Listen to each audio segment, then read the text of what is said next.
Last shot on its way. Looks like they're trying to sweep it for Curl here, get it over there. And gets a piece, rolls out, but looks like she'll pick up her deuce and take the lead 2-1.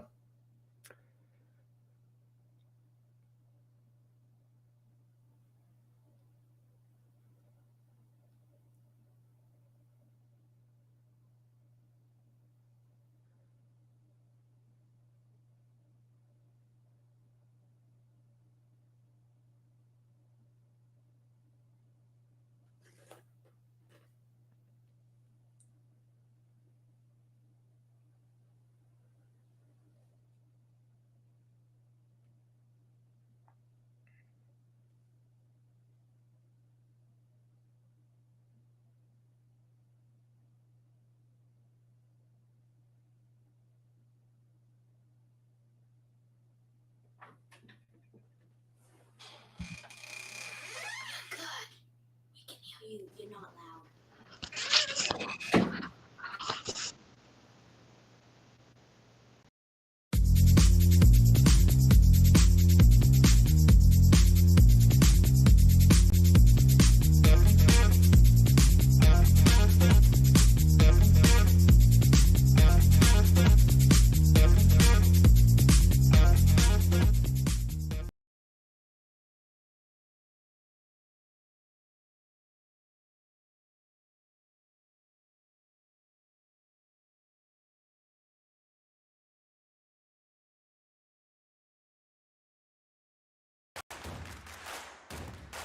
Imagine being able to stream every curling game from every sheet from any event, be it your Wednesday league game, bonspiel, or corporate event.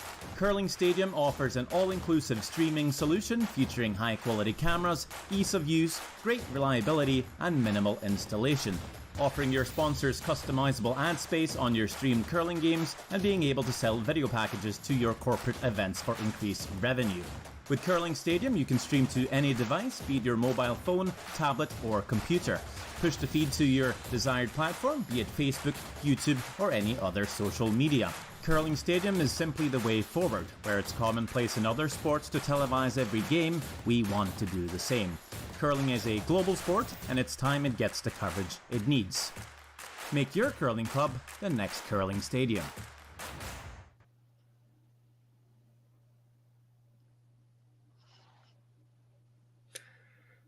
Back here in the third end. Looks like hit and roll out and have a wide open end here to start. Lead second rock.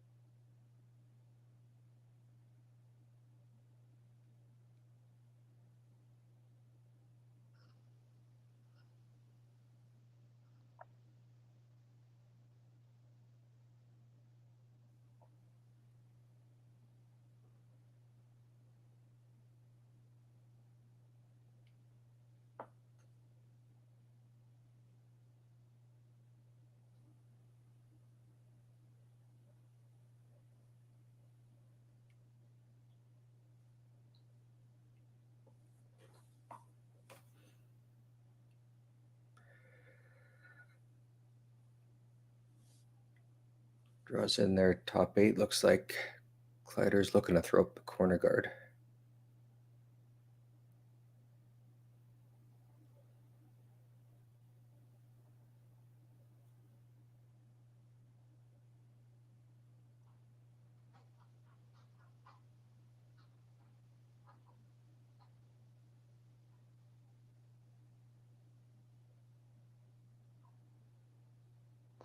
Nice corner guard by Hannah Johnson.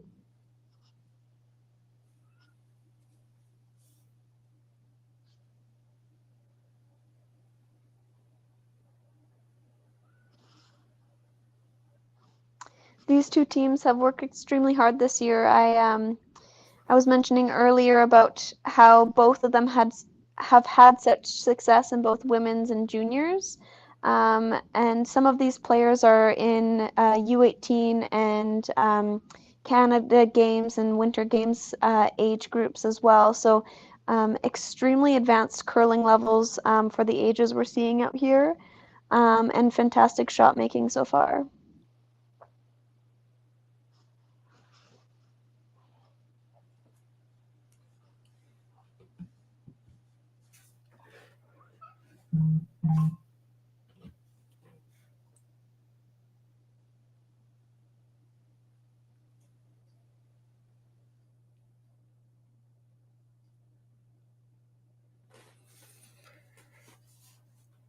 It's like playing the double here. Or, sorry, I missed that call. No, it's a double. Yeah, I believe they're looking to just roll under as well.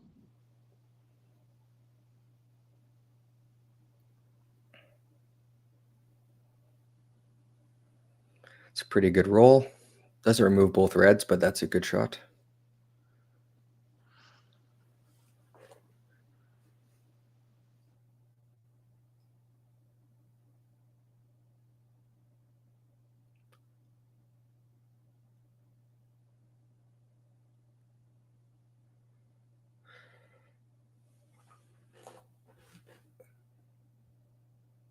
So, Sarah, you were telling me during the break there about the coaches in the back.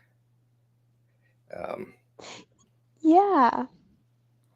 So in junior curling a couple of years ago, they introduced coaches being on the ice.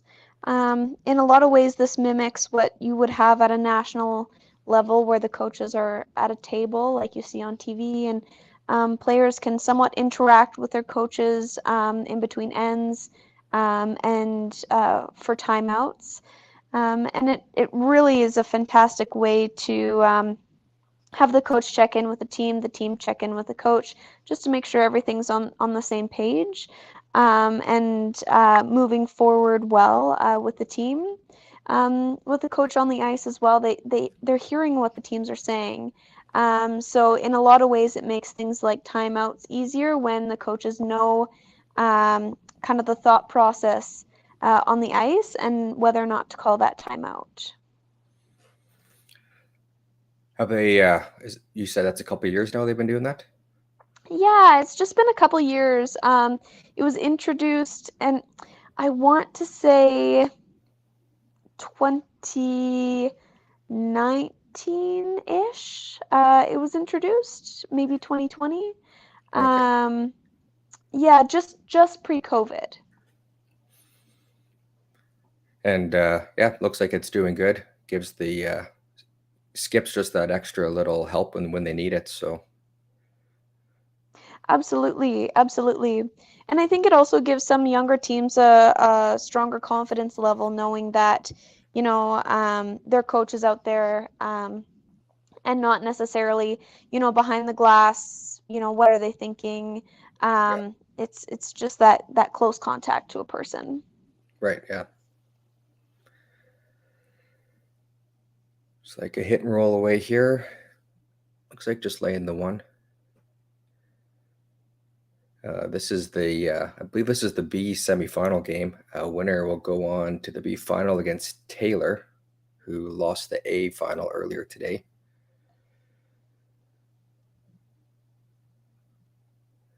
I believe that put Kessel in the 1-2 page playoff game already.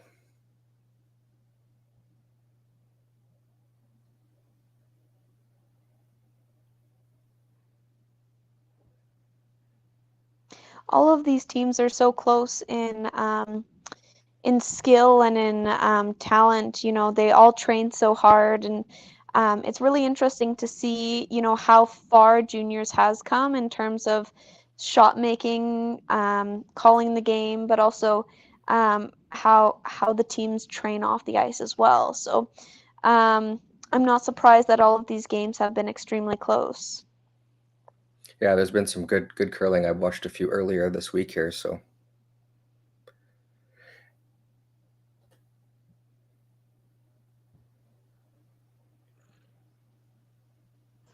it's like we're on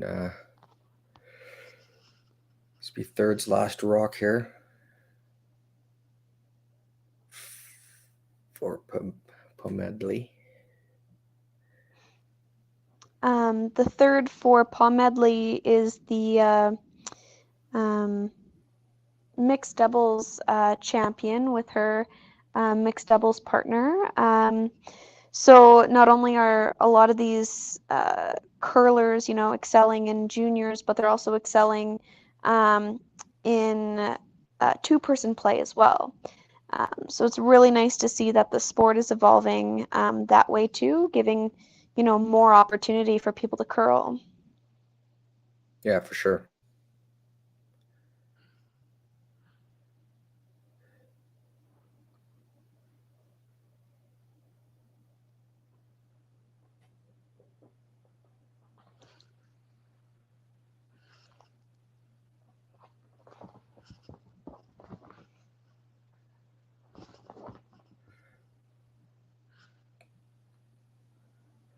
Hit and roll out there, but they're still laying one behind cover. Looks like they're looking to draw up to it. Oh, here's what you're talking about. Opportunity to discuss with the coach.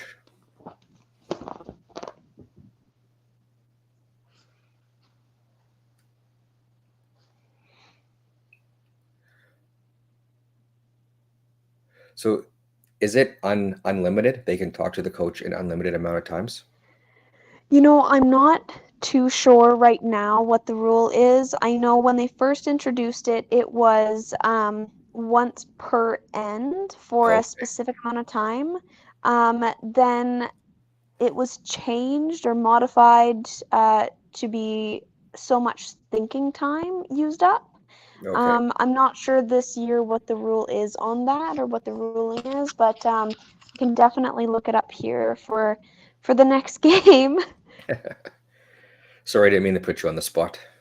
Oh, no, all good. It's a really good question, and I should probably know that answer, but I know in my last year of juniors, it was once per end that you could consult with your coach, and it wasn't like a full timeout. It was just more of like a check-in consultation of, yep, this is the right shot, or nope, you should be drawing or hitting instead. Right, It wasn't a full-on conversation, and a lot of times that helped because you knew that one key shot per end. If you were out to lunch, your coach would step in.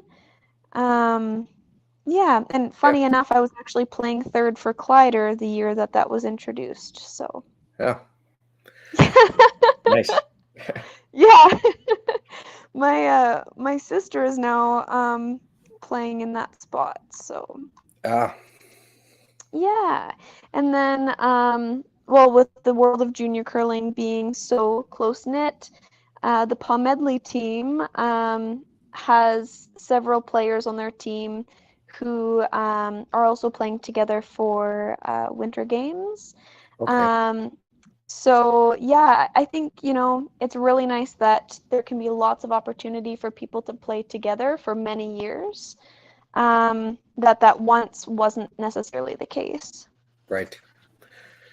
Yeah. Not to date myself, but it's been over 20 years since I was in juniors. So there were no coaches on the backboard, that's for sure. No.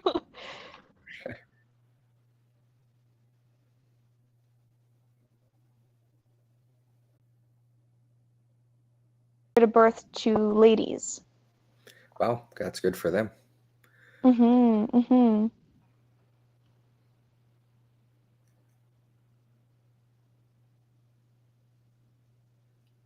I believe Kleiter has a shot for two here. It looks like it.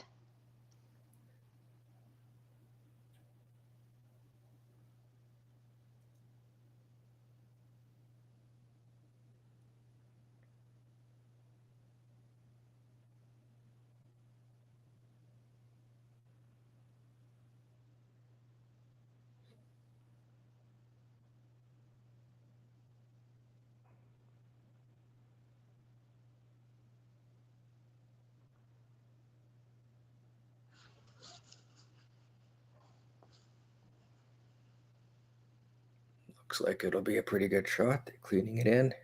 And yeah, sticks around for 2. Nice. Wonderful. Back on top. As we were talking about the coaches, both teams' coaches have a tremendous track record as well. I mean, Pomedli's team, having Vern Anderson as a coach, is absolutely tremendous. Vern has done so much competitive curling as well as coaching. And with Kleiter's team, having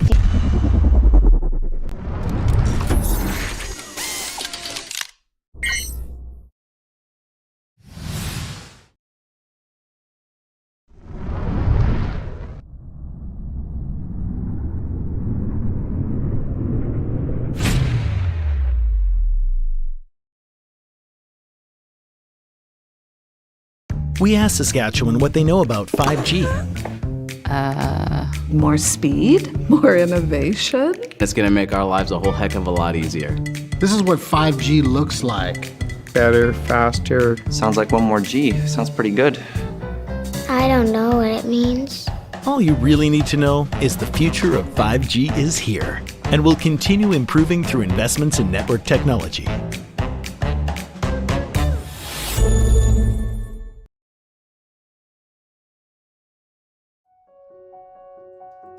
So the unique thing about Stringham is, although we've grown, we still maintain the small town law feel. And it's important to Stringham to go into those communities, to provide those high-level legal services to our community members, and to live in those communities, to support those communities, and to help those communities grow and thrive.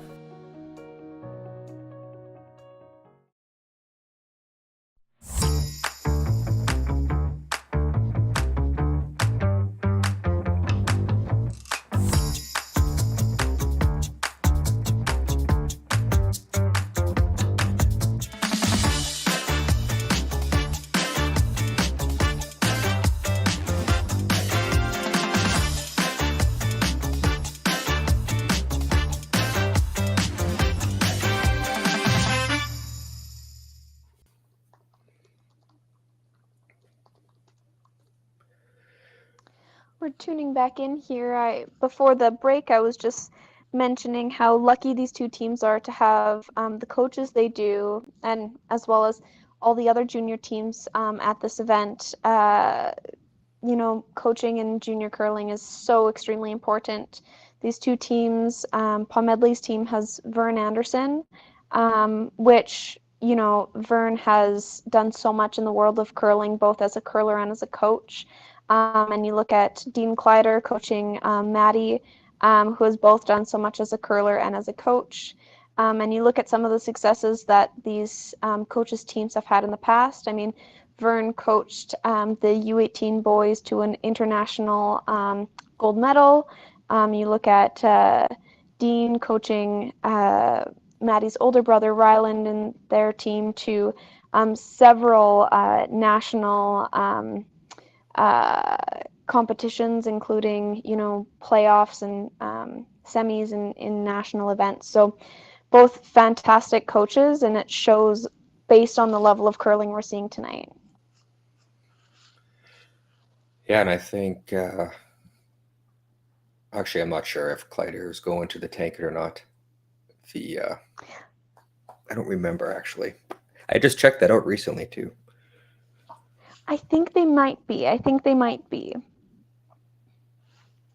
And talking about the women on the ice tonight, Pomedli's team did extremely well at the Ladies Last Chance Spiel, competing and winning against many established women's teams in the province. So they're definitely a team that is strong and also competitive beyond their years, which is phenomenal to see. Yeah, for sure. They got many years to come still. Oh, yeah. I just confirmed they did make it. So Wonderful.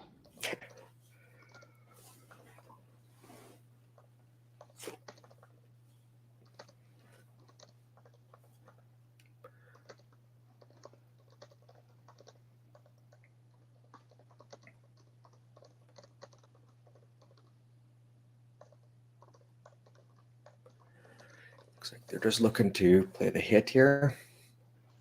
We weren't live during the first end there, but it was pretty wide open. I believe the 1 point was a hit and stick. So it looks like both teams just trying to keep the ends fairly open here so far in the game.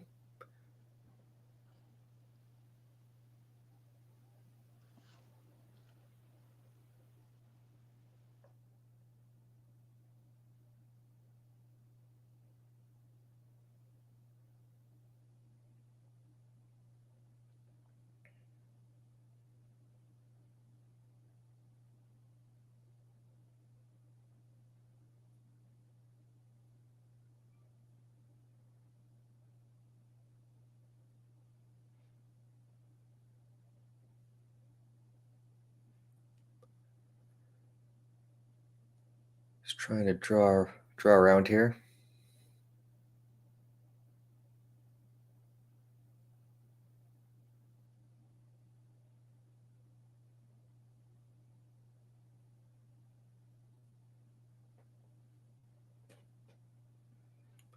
Looks like a pretty good shot. Gonna try the run back.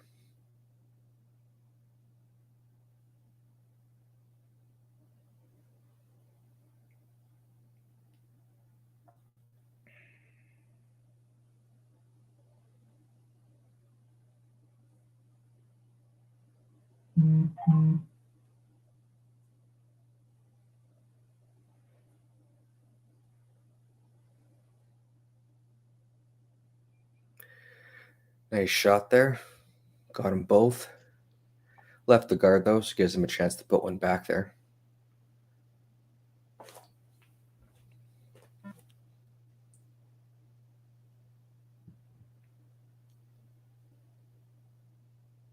You know, looking at these teams, I look at their jackets and think about how fortunate we are in Saskatchewan to be able to, you know, secure so many sponsors. So for anyone watching the live stream, if you notice any of the sponsors on any of the girls' jackets, definitely look at supporting those businesses, as those businesses are the ones that, you know, support junior curling and support curling in the province.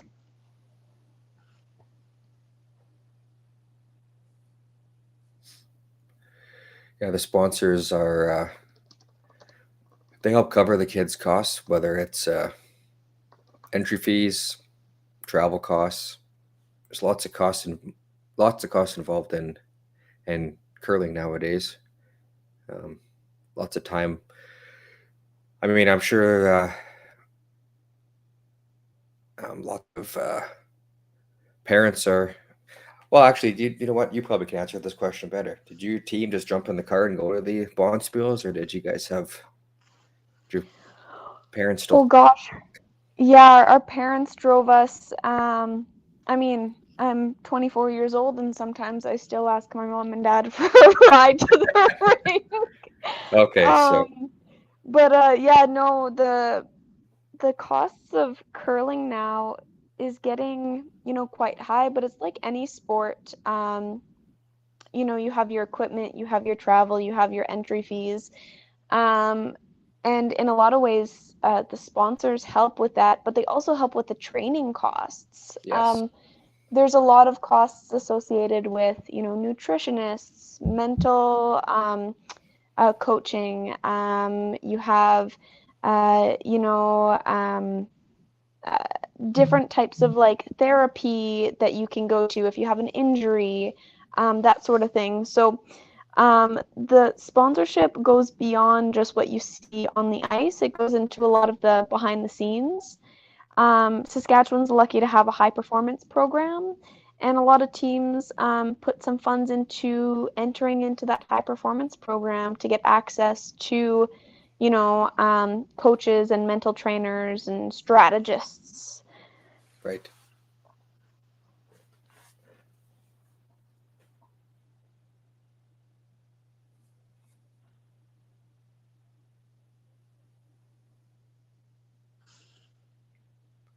Like rub the guard there. Still got in for a biter.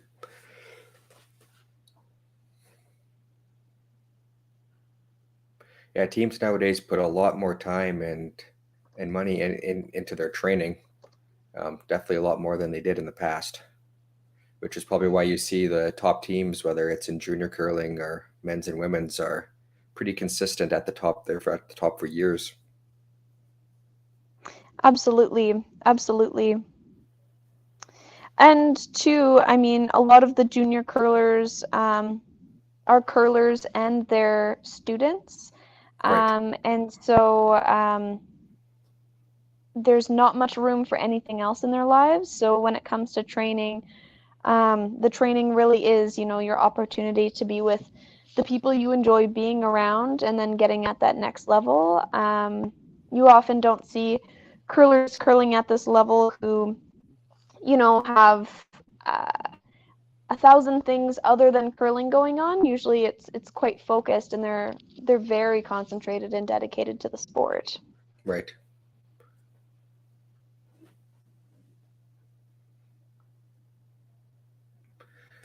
Nose hit there.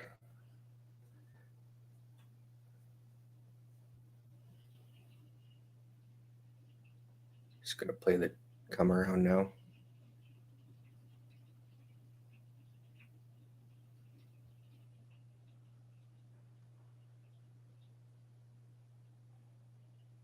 Oh, is this last shot?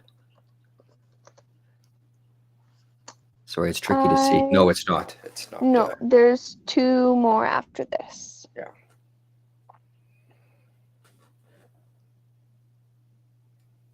I'm still having some technical difficulties on my end on the screen here, so.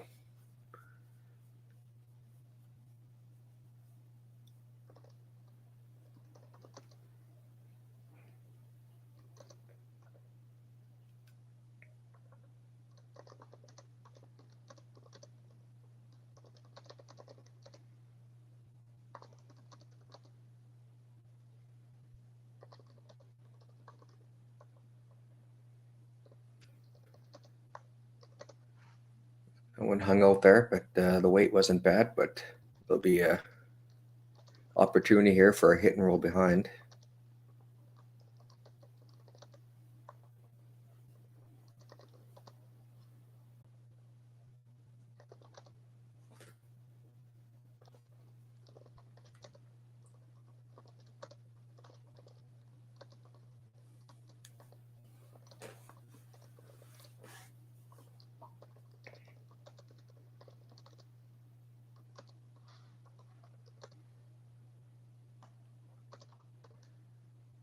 Last shot coming up here for Kleiter.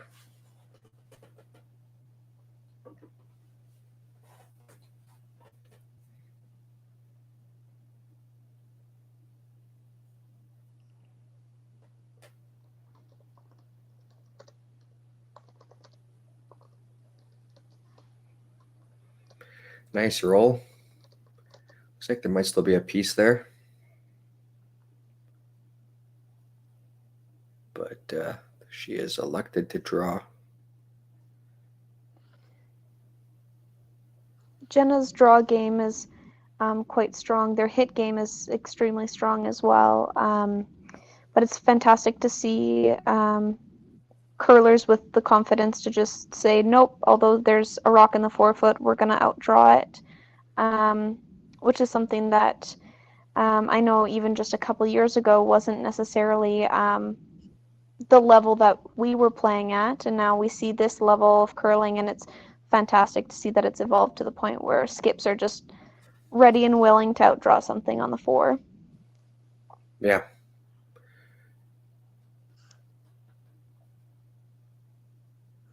Looks like they're working it pretty hard.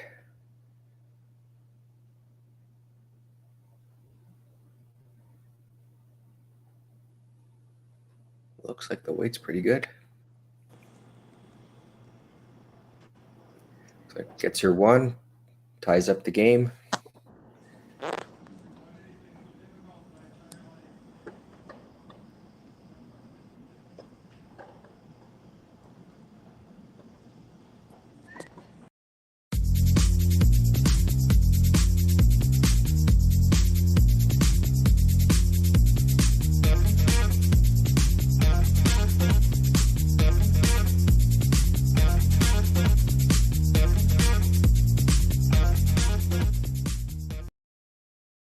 At Viterra, we believe in the power of connection. Our world-leading agriculture network connects producers and consumers to supply top-quality food ingredients each and every day. Our team takes great pride in working closely with farmers to help feed the world. It's something we've been doing for over 100 years. And as an industry leader, we're dedicated to playing a critical role in meeting the needs of a growing world. Because together, we're stronger and achieve more. There's no doubt running any kind of farm comes with day-to-day challenges. We built a new facility 2 years ago. Technology has totally revolutionized dairy farming. Sask Milk gives us the tools to provide high quality standard of milk, making sure our equipment is all well taken care of, make sure that those animals are housed and cared for appropriately. They continue to push us with their standards to make sure that it just gets better and better. Saskatchewan, you know SaskTel because we're everywhere. Because being everywhere keeps us connected to you. With SaskTel sponsorships, we get to be part of your community. We're here with you, and we're here for you. It's easy to get started. All you need to do is apply. SaskTel cares. Always has, always will. To apply for sponsorship, visit sastel.com/sponsorships.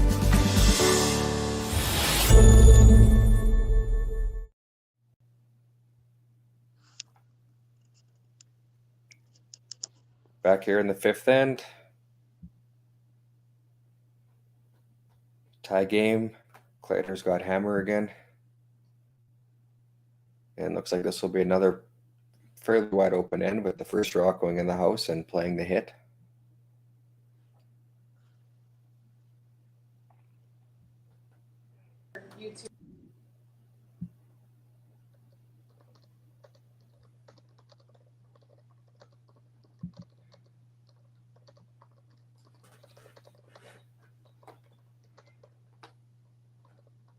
Sarah, are you aware, are they playing the no tick rule here? Did that make its way down, or is that still just in the upper levels where they play that? You know, I'm not too sure, but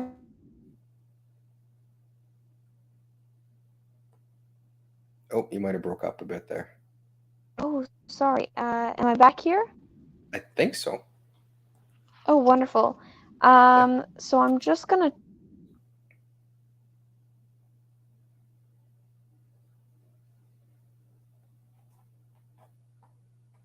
Oh, we might have lost her again.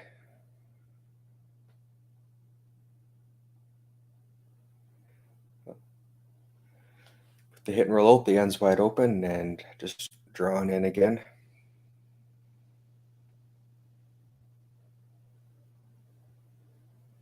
Putting up the corner guard.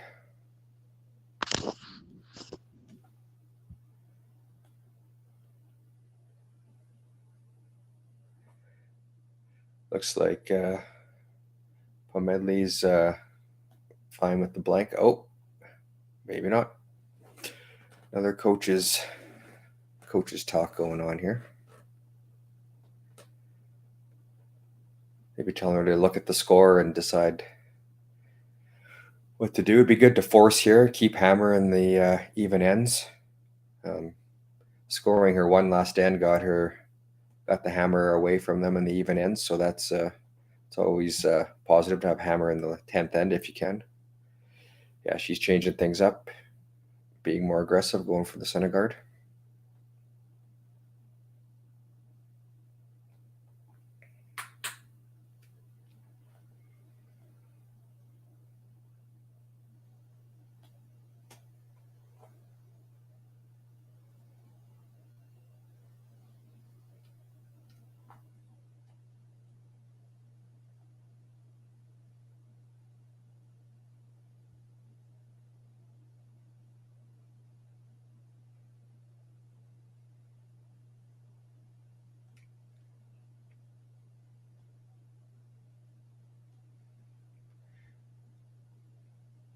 Weight looks pretty good. They're just watching it in there. Gets the guard. And Pomedli's going to draw behind her corner guard. Oh. And another coach's talk.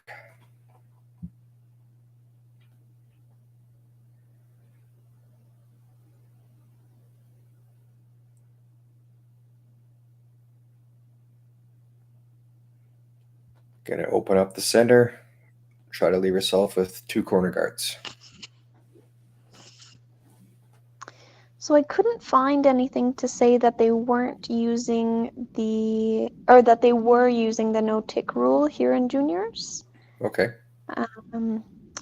And I just went on the Curling Canada page for the junior curling rules. So it doesn't sound like it, you're thinking? No, it doesn't sound like it. I mean, I don't think that like the tick is part of the game in the junior curling too, but it might not be used as often as it is in the men's and women's. Yeah. I also think too that just because curling that they're introducing it, and that they introduced it this year, it might be something that they adopt in the future. Right. No, I know they're not. I mean, I know they're using the no tick rule and the big events that they're putting on, but I don't actually know if they're using it in the tankard and the Scotties either. Actually. I believe they might be using it at the Scotties Provincials, just because they used it at some of our last events of the season. Oh, okay, that makes sense. Yeah. And I thought that it would have changed our strategy more than it did, but for the way we like to play games, it didn't really affect us all that much.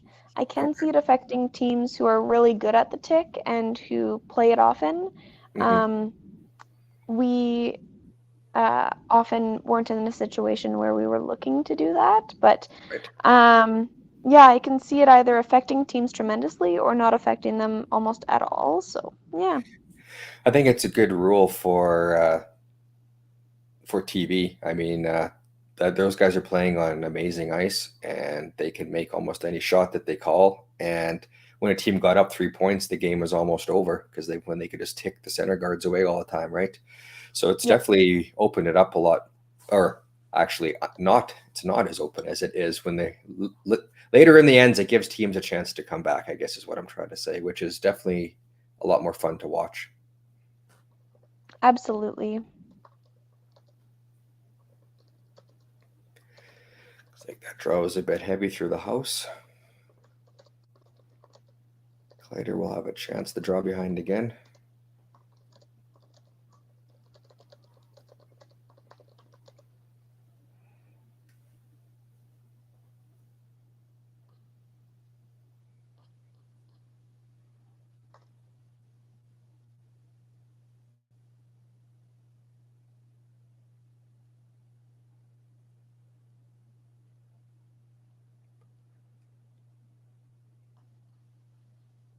This one's not going to make it by. Yeah. Pomedli will give it a try now. You probably know all these curlers by their first names. I'm definitely not that good. Yeah, it's honestly it's nice that they curl in the women's events, and I'm not too far removed from juniors, but Saskatchewan curling really is fantastic for being able to get to know people and connect with people.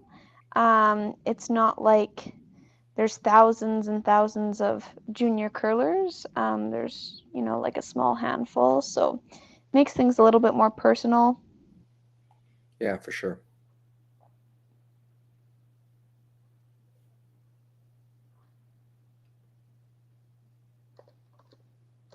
Looks like they'll attempt the run back here.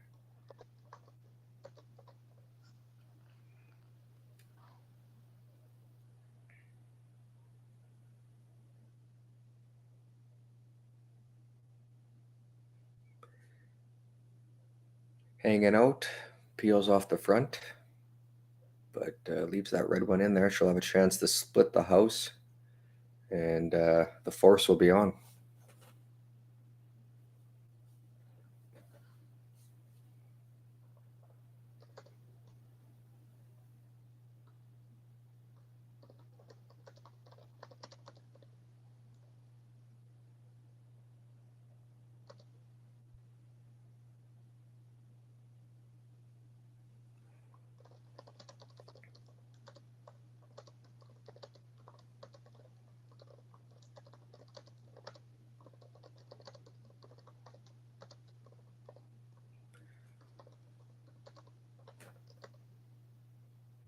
So a lot of the time, the junior women's events are on when the junior men's events are on. Is that like that all throughout the year at the Bonspiels and stuff too?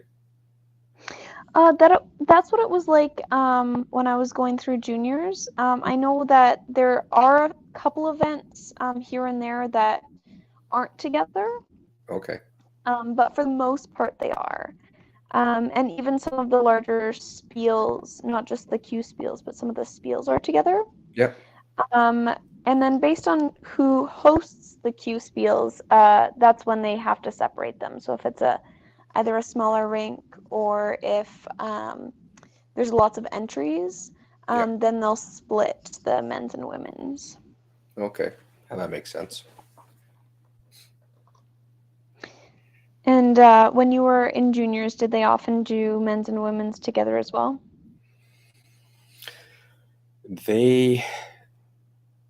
No, I would have to say no. I don't think that they did. I mean, that again, it's over 20 years ago, and I'm trying to remember a few events, but I'm pretty sure most of our events were separate. Ladies and men's were separate. Yeah, that's fair. I feel there's definitely a lot more teams too back then. In the some of the qualifying spiels that they would have, it wasn't odd to see 12 to 16 teams in those. So. Yeah. Absolutely.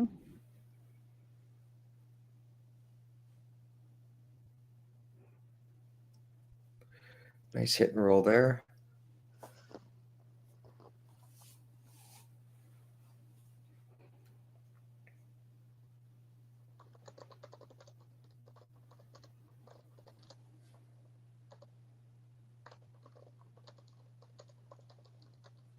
Back when I was in juniors, I was playing against guys like Steve Laycock, who's had a good career after juniors. Well, he's the one I can remember the most because there was this. My family will always tells me they always bring up this one game that was at a qualifying spiel 20-some years ago. It was the 10th end, and Steve Laycock was definitely the team to beat that year.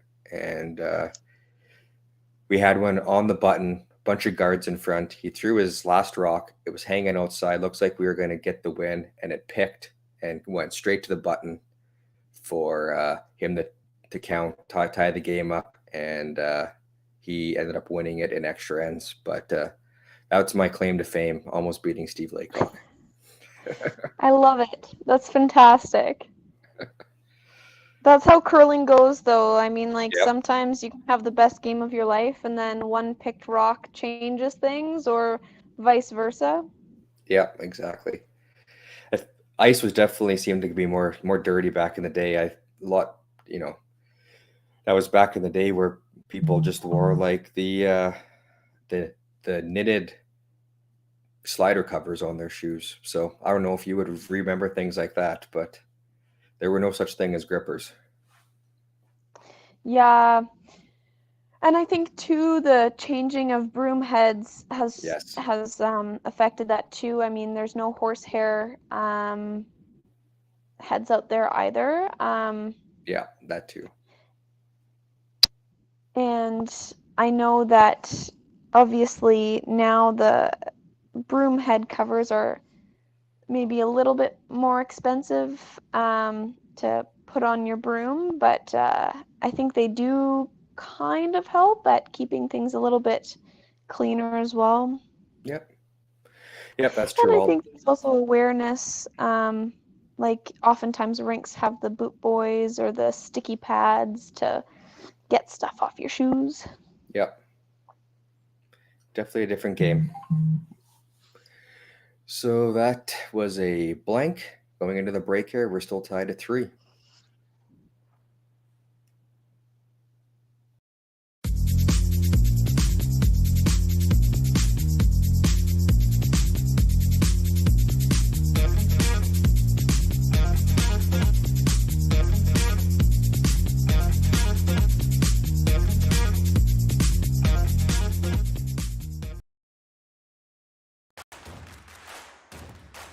Imagine being able to stream every curling game from every sheet from any event, be it your Wednesday league game, bonspiel, or corporate event. Curling Stadium offers an all-inclusive streaming solution featuring high-quality cameras, ease of use, great reliability, and minimal installation. Offering your sponsors customizable ad space on your streamed curling games and being able to sell video packages to your corporate events for increased revenue. With Curling Stadium, you can stream to any device, be it your mobile phone, tablet, or computer. Push the feed to your desired platform, be it Facebook, YouTube, or any other social media. Curling Stadium is simply the way forward. Where it's commonplace in other sports to televise every game, we want to do the same. Curling is a global sport, and it's time it gets the coverage it needs. Make your curling club the next Curling Stadium.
So the unique thing about Stringham is, although we've grown, we still maintain the small town law feel. And it's important to Stringham to go into those communities, to provide those high-level legal services to our community members, and to live in those communities, to support those communities, and to help those communities grow and thrive.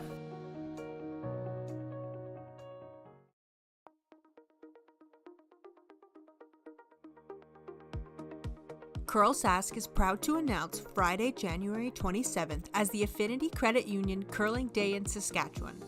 We reached out to Saskatchewan for help with creating a new t-shirt design for this special day. We received over 20 submissions from people all over the province. But there could only be one winner.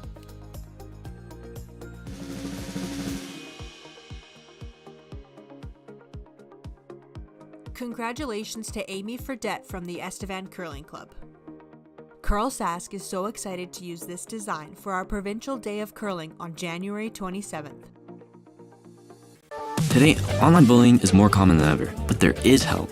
SaskTel wants to solve this problem. It's why they created Be Kind Online. If you're a victim of online bullying or know someone who is, or even if you just want to stop it from happening to anyone, this is a place to learn what you can do. You can find lots of tools and tips to help you stand up to cyberbullying. Be Kind Online is a place to learn how to stay safe as well, to learn best practices and plans to stop cyberbullying before it even has a chance.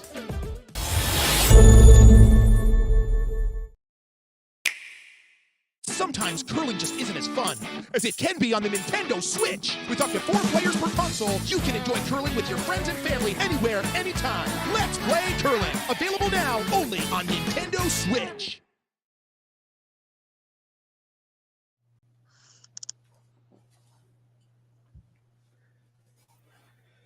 Back here for the 6th end, and first rock slides into the house.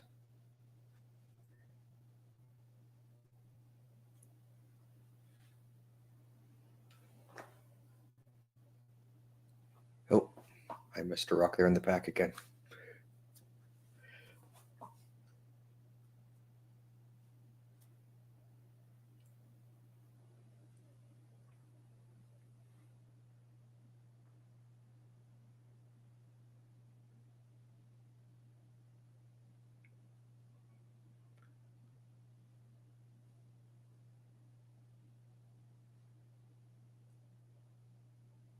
Great sweeping from the Pomedli sweepers.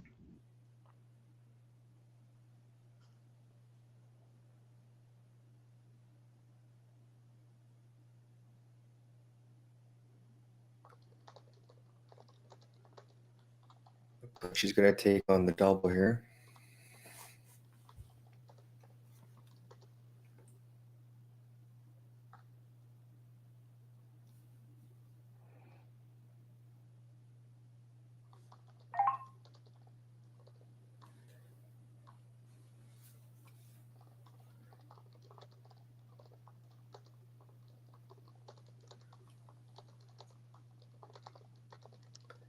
Ooh, flashed that one, unfortunately. Pomedli will be able to put some pressure on here.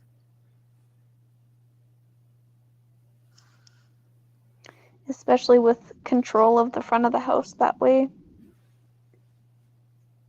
Yeah.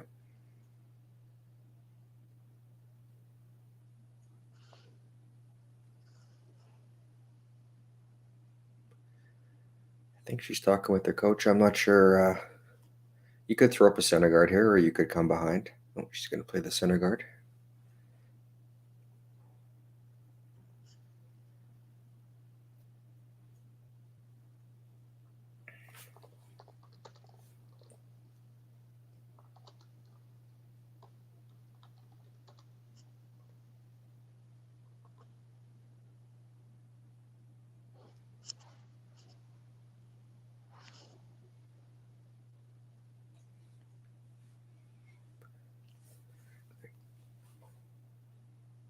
I think the weight's not too bad on this one.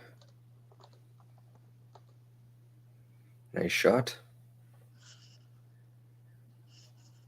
She's going to take on the double again here.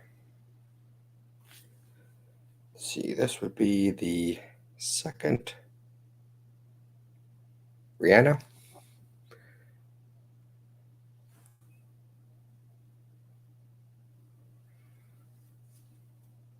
I found a list of names now, so I can use people's names instead of just red and yellow.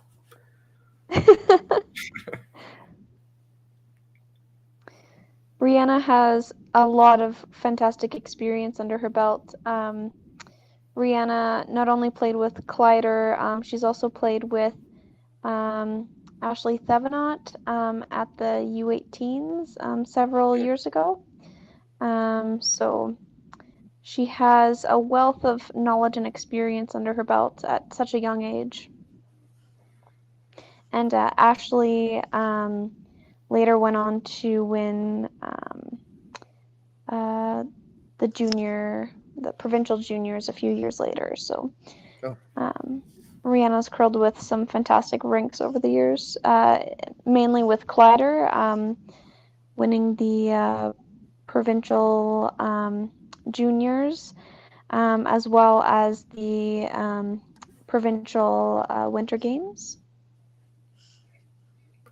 The Winter Games, are they held every 4 years, just like the Olympic Games? Yeah, exactly. So they're held every 4 years.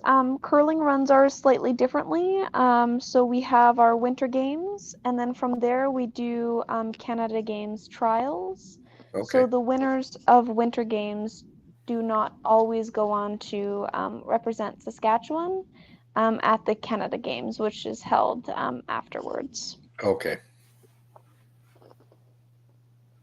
And some notable alumni for that would be people like Amber Holland, who competed in the Winter Games, and people like Skylar Ackerman, who's now curling in women's. So yeah, some great curlers go through the program, and it's wonderful to see that Pomedli's team is doing so fantastic in that program as well. Yeah, for sure. That was a nice run back double by Kleiter. So you mentioned Ackerman. I also curled against shoot, what was his name? Another Ackerman, but I'm just wondering, is she young or older, Skylar? Skylar's younger. Skylar actually, Chantel curled with Skylar for several years, and oftentimes competed against Maddie and Jenna, who we see both skipping tonight. So yeah, Skylar Ackerman is younger. Her older brother Carson also represented Saskatchewan at the Canada Games. Yeah, it's fantastic to see how the Saskatchewan Winter Games and the Canada Games can really spark an interest in a whole age group of people and cohorts that continue to be in that cohort up until women's and through women's and men's. It's great. Yeah. I used to play against Jason Ackerman, so he would have been probably older than both of those, maybe just a relative of them.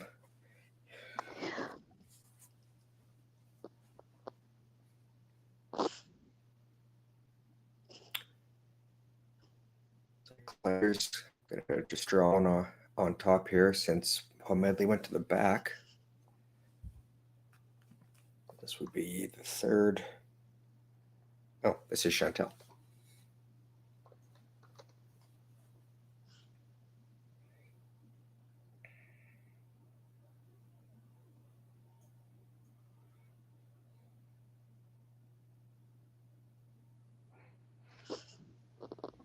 Comes the stop at the back four.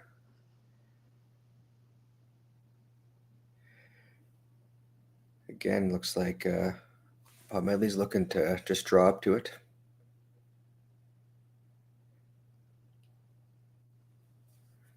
Third for her is Alyssa Remichello, which I believe I curl against her mom and dad. I think she's from Mormon, if I'm correct. If I am correct. Yeah, her older sister Amy curled at the same time as I was curling. They're a fantastic curling family. Yes. So shout out to the Rumshallows who are listening tonight. Yeah, I don't think I've ever beat any of them. They always kick our butts, but they're always fun to curl against.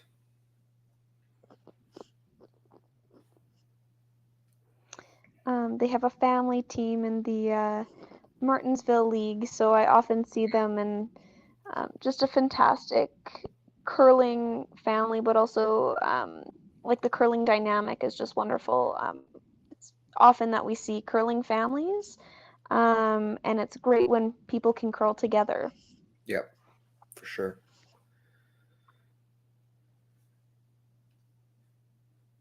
They come up. Kleiter comes up late as well, so still just the one yellow in the back. And they're going to play the draw around as well. This would be Skip's first rock.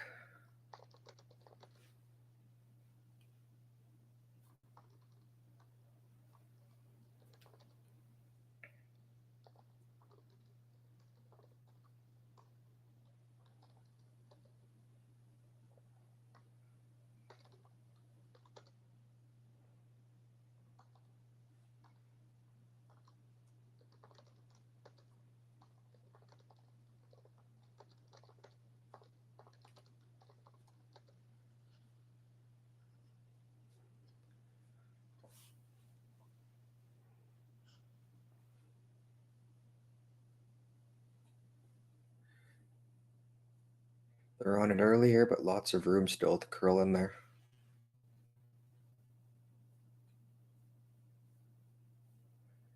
Weight looks really good. See if we can get the line here.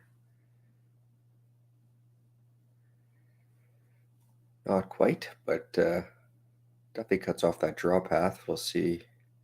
Is Kleiter going to play their bump up? Couple options on that one. Yeah, I agree. It's oh, and coaches looking at it, we might see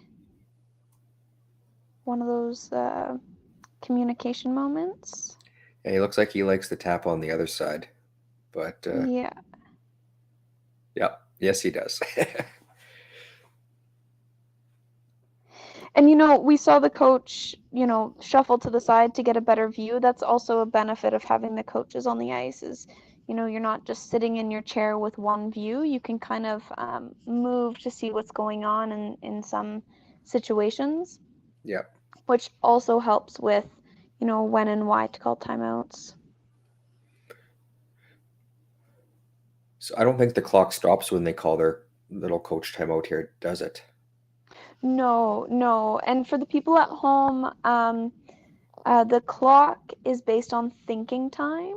So when the opposition stone stops, your clock starts, and then your clock will be paused when your thrower delivers their stone across the tee line.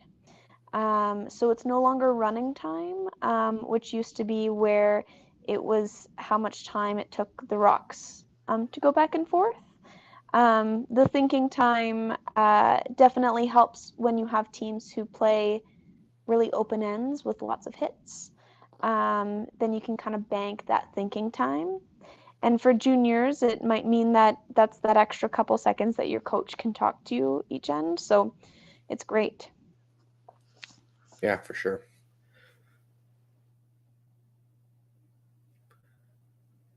Looks like she's elected to play the Rays on this side after the coach's chat. Looks like they're trying to hold the line for that outside one, but it's going to tap it towards the edge of the rings there.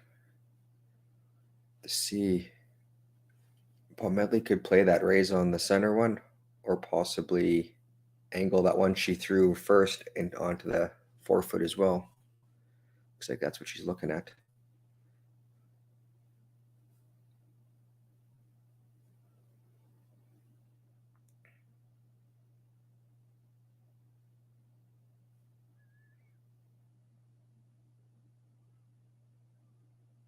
Looks like they elected to go with the angle tap.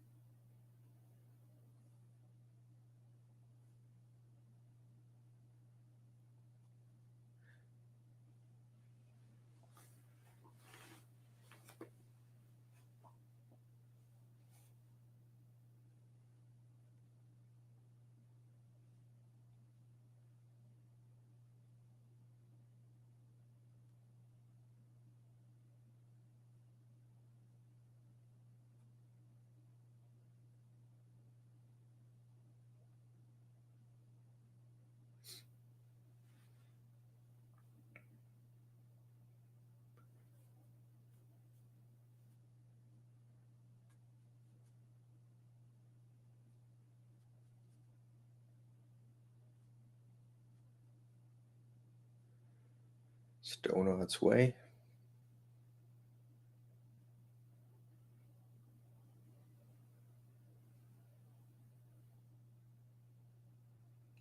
Really working it to hold the line. Needs to. Oh, looks like it just needed to move another couple inches. Weight looked pretty decent on that one. Yep. Is she gonna play? Try this run back for 3, maybe? It's definitely there, and definitely it's definitely possible. Yeah. Oh, coach is up again.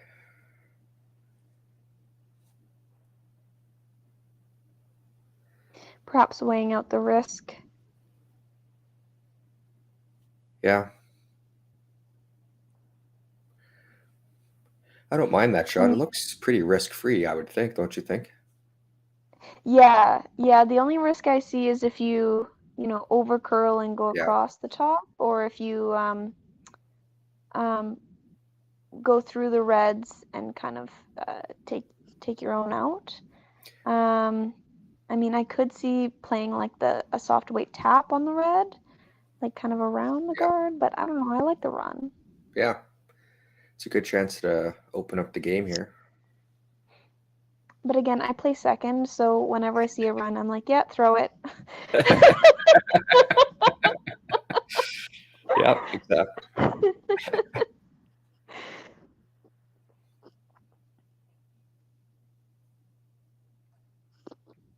Looks like looking at shots over here would definitely just be for the 2.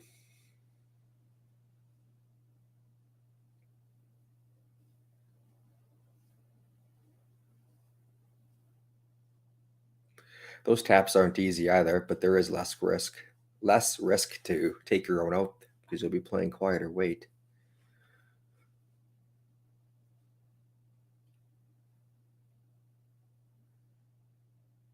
Well, looks like she's just trying to tap it to the 4-foot for 2.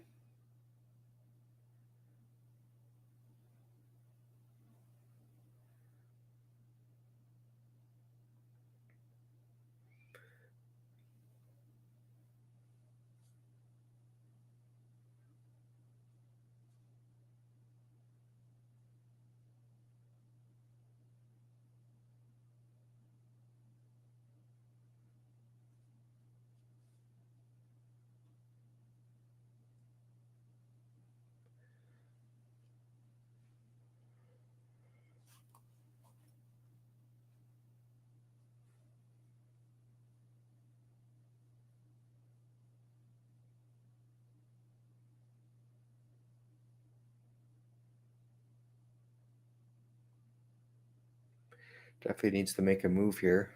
It's also hanging out. I wonder if they're going to switch it up for plan B here if she has enough weight to take that red right out.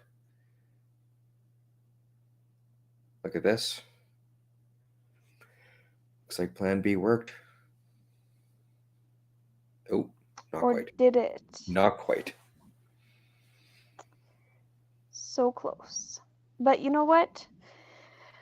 Those plan Bs, you always have to have them in your head, looking for them. So Kleiter picks up 1 as we head to the 6th end break here.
Looks like Hannah's the lead here for Team Kleiter.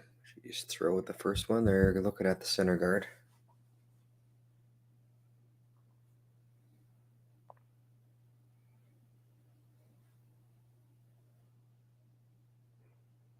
Hannah works in aesthetics. She's quite the talented esthetician as well as curler. It's interesting because in juniors you have a range from, people in high school, people in university, people in college, and people working. And so it's always interesting to see, what people are up to because it's such a time of transition. And some teams have, one of each. Some people have all people working. Some people have all students. So, yeah. Yeah, and a lot of people also curl together that don't necessarily live in the same city anymore either. Exactly. And I think that's the case with both of these teams. Right.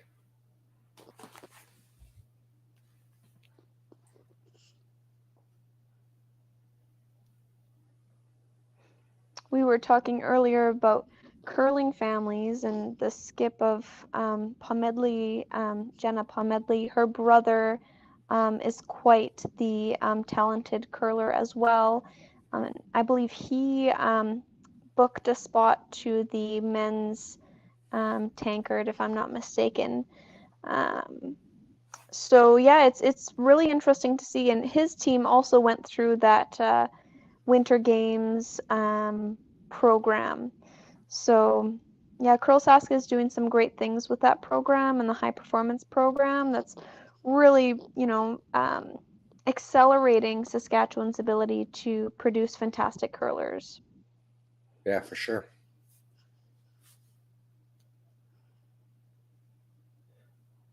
I missed, which player did you say you think went on is in the tankard? Jenna Pomedli's brother, Nathan Pomedli. Does he play on someone else's team or? He skips. However, I think this year, I'm not too sure if he's skipping this year or not. I don't know for sure. But another fantastic young skip. And I don't know if he's playing with someone this year or if he's skipping a team. Did you say Nathan? Is his name Nathan? Yes. Looks like he's on Dustin Keltoff's team, but they are at the Oh, tankard. wonderful. Yeah, he's playing lead for them. Wonderful. So yeah, lots of curling families, and juniors produces a lot of curlers who go directly into playing on extremely competitive men's and women's teams. Yeah, and something else I noticed this year is for U15 and U12, they have that triples curling. Do you know much about that? Yeah, the triples curling, I've never played it, but I think it's such a great idea because sometimes, you've got a couple friends, but you might not have 4 people interested in curling, or not have, 4 people your age at your rink. So I think triples is a great idea. Have you seen much of it? No, my son is 13, but he never went in that this year. But I read a couple of the rules, and I think every player like gets a chance to try each position too. So I think they only throw 6 rocks and like 2 rocks per person, and then I think they each play a different position each end. I'm not sure how many ends the games are, but everything else is the same rules, I believe. And That's fantastic. I'm hoping he might find a couple buddies and do one of them this year, just so I can see what it's all about. But if not, definitely next year. Yeah, absolutely. I think it's a great introduction to curling. And I mean, if there's less rocks in play and or less rocks thrown, it also increases the opportunity to, build that repertoire of strategy. Right. Yes, exactly.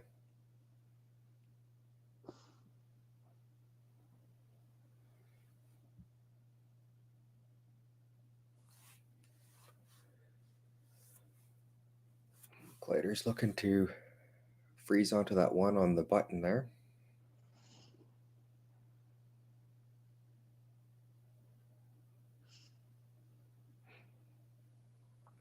Little bump off, but a good shot.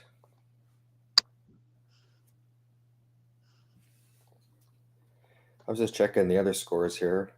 I see there is, I believe these are both other C games.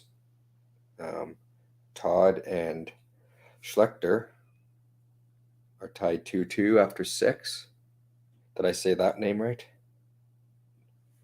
I think I did.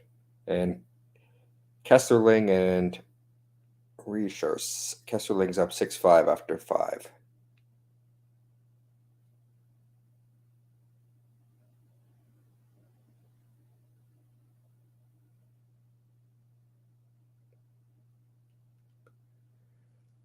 Got rid of the guard there.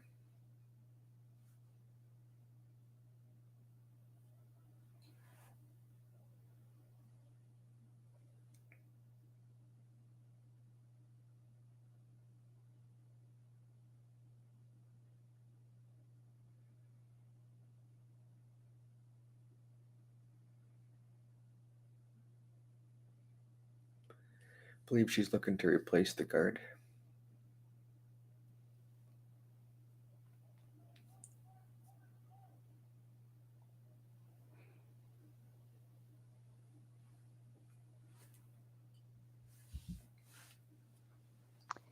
Chantal was the alternate for the Team Canada Youth Olympic team a couple years ago when Canada. Oh, sorry. I'm trying to think here if it was just pre-COVID or just post-COVID. But yeah, she was the alternate for Team Canada, and a lot of that came from and through the opportunities that Winter Games allowed for. So she was able to, attend some of the next gen camps that Curling Canada has been putting on, and I think that those next gen camps are fantastic for, the next generation of competitive curler. And I know many other of our Saskatchewan teams competing this evening have gone to camps similar to the next gen camp or the high performance training that CURLSASK offers. So yeah, great opportunities and to compete, but also to train. Yeah. The next gen camps, are those like 1-day things or what are those? I couldn't tell you because I haven't been invited to one, but I've heard great things. Back in the day, there used to be the Prairie Land curling camp. It was a week-long thing. I remember I went once. It was in the summer. The kids were all billeted, and yeah, it was just a week of curling in the summer, and they had other activities to do when you weren't curling, and it was good to meet other curlers and just to get some extra curling in the off season. Nowadays, I'm pretty sure most of these teams are doing some kind of training all year round anyway, whether it's working out in the gym or meeting with, as you mentioned, all kinds of other mental coaches and things like that to help improve their games. Absolutely. Yeah, the Prairie Land camp is fantastic. It also allows teams to meet each other and form up their teams. Because as you said before, a lot of these teams aren't all from the same town. Yeah. So with the Prairie Land, you could use it as training, but also as networking. So that's still going on? I didn't even realize that. Yeah, and I believe it's like a camp series now. Okay. Yeah.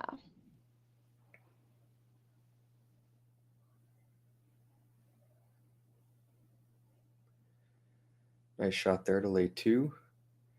But Kleiter will have a chance to get them both out of there. This will be her first shot, first stone.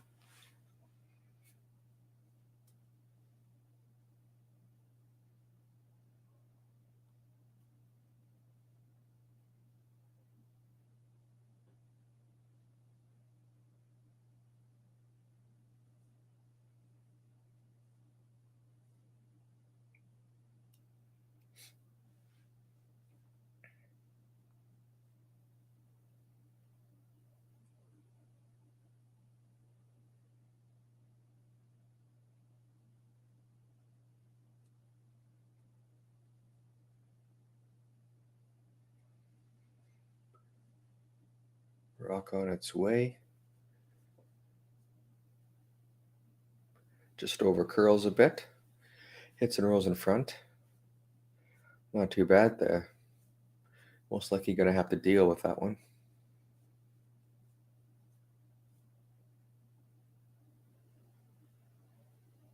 Looking for the corner freeze.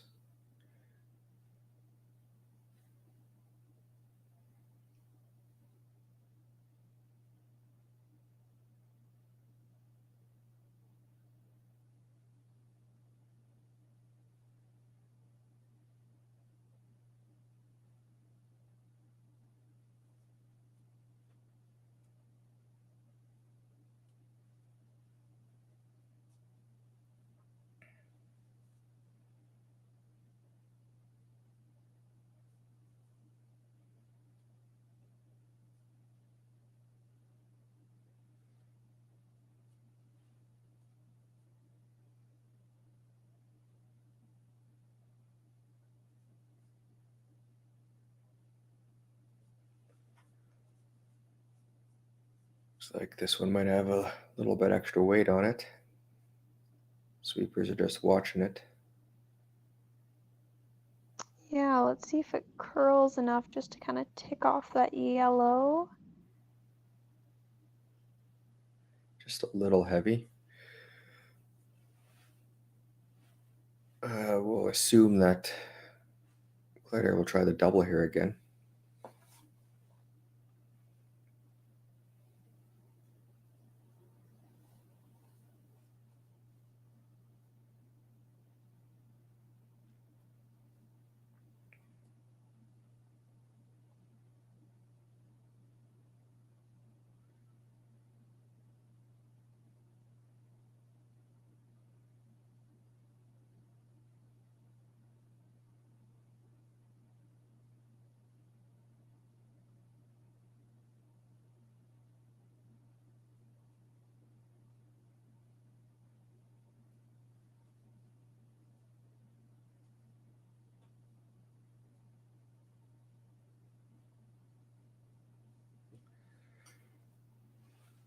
This one looks like it's going to be close.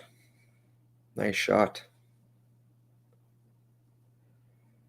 Leaves them laying 2, and looks like forces Pomedli to the 1 with the hit and stick here.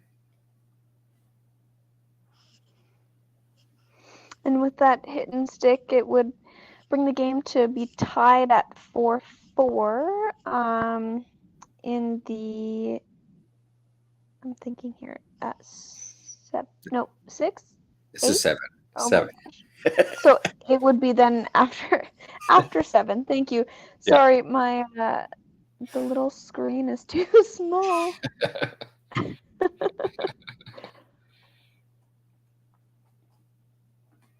I overtook my son's gaming computer, so I got a nice big screen to look at.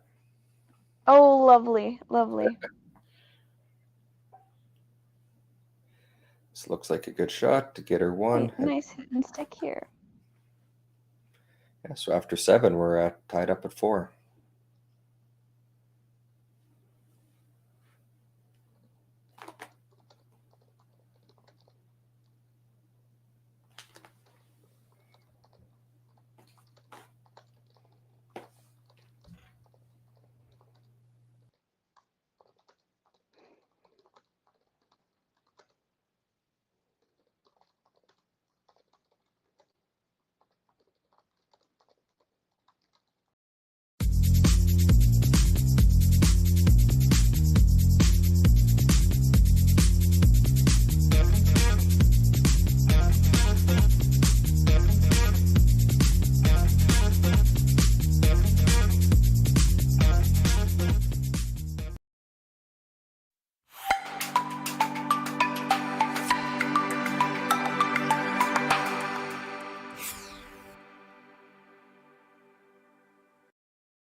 Back here at the action in the 8th end.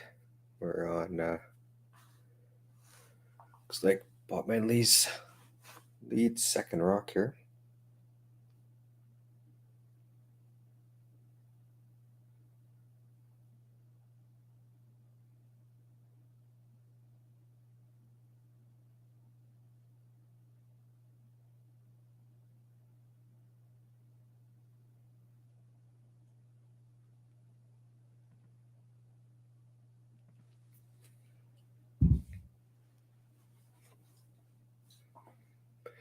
Little heavy there, stops at the back of the house. And Kleiter's going to use her corner guard.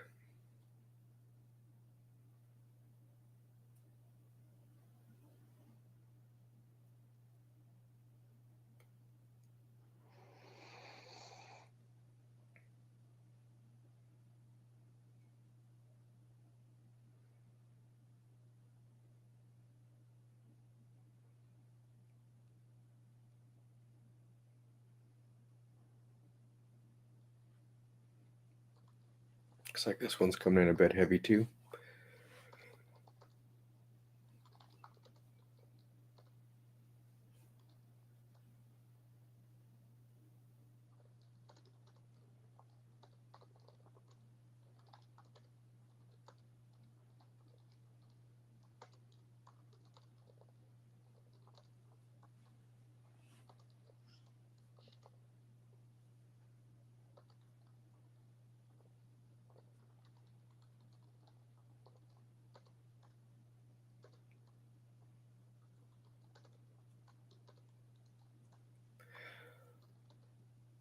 Playing to come around.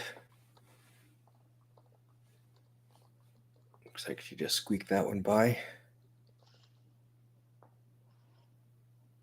A little bit heavy there. A little bit heavy. Yeah.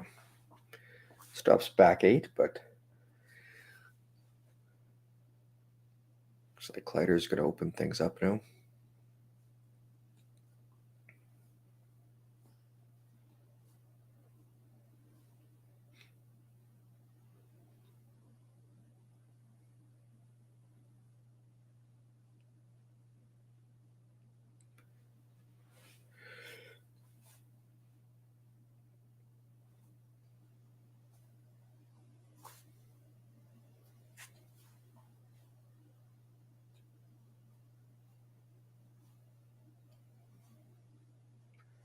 Ooh, just misses that back one, leaves the center guard. So Pomedli will just come behind that again. You've mentioned a few times that curling and good family curling, curling families. That's what I was trying to say. But it's definitely nice to see because I mean curling all starts at the junior age, and I had taken my son to learn to curl in Martinsville, and they had 44 kids there, which I thought was good to see. It's good, definitely. Wow, that's amazing. Yeah. And I think that like growing the sport is so important, especially with people who may not have had the chance or the opportunity prior to, or maybe their families didn't curl. And you know, they knew someone or their friend invited them out. It's always great to see the sport growing that way too. For sure. And I've noticed curling in men's leagues that you see a lot of teams that's just 4 guys that just picked up curling and are just there to have fun and drink. Oh, absolutely. Drink some beverages afterwards. So yeah, it's definitely good to see. It's there seems to be more of a divide between the competitive teams now and the fun teams, but as long as people are having fun, no matter what skill level they are, then it really doesn't matter.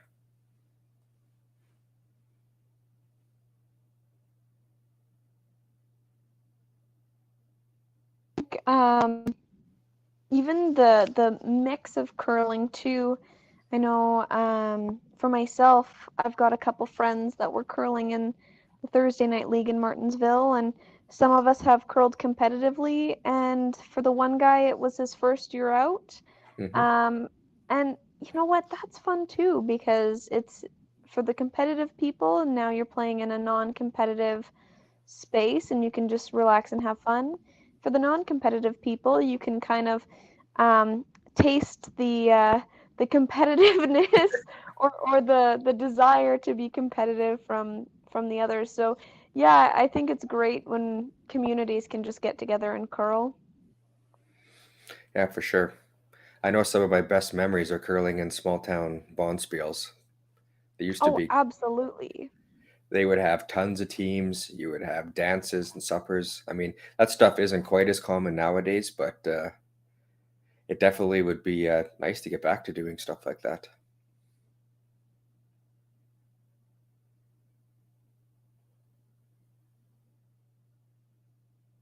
Actually, um, the third from Pomedli's team, Ramashilo, we were having a conversation about, what people have won in bonspiels, because so often competitive curlers are in cash events. Mm-hmm. And I think my favorite prize ever was the consolation prize, first team out at the Bengoff Open Bonspiel, small town Bonspiel. We got like a box of random things, and the bunny hugs I still wear. I think there was like some cutlery that I still use. Like, it's great. Like, it's fantastic. Yeah, the good old days of picking your prizes and things like that. Yeah. And trophies. They used to give out trophies at all bonspiels too. I know my dad and has a ton of those things.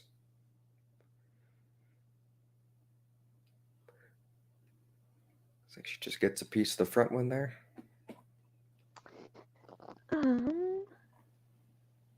Yeah.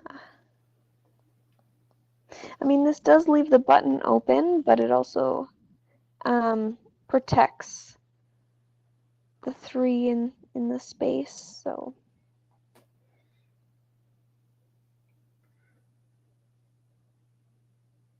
That's the trouble with rocks slipping in the back of the house. You're never too sure if you should guard them or what. Yeah. Well, tight guard here isn't bad. If she freezes up to it, then you can always freeze up to her. It definitely puts a lot of pressure on her to try to score a deuce.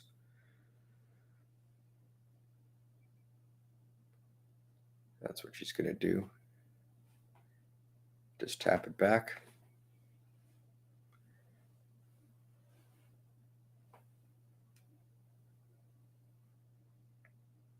Oh, looks like the coach is up again.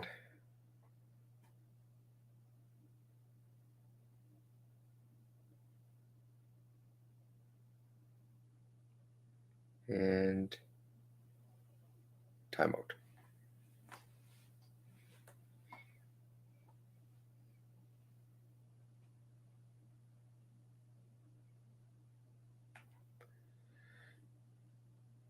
Not sure what he would be talking about here. Maybe he wants her to open things up.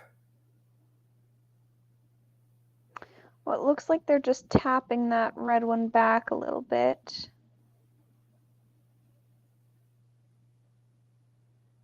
Backline hack.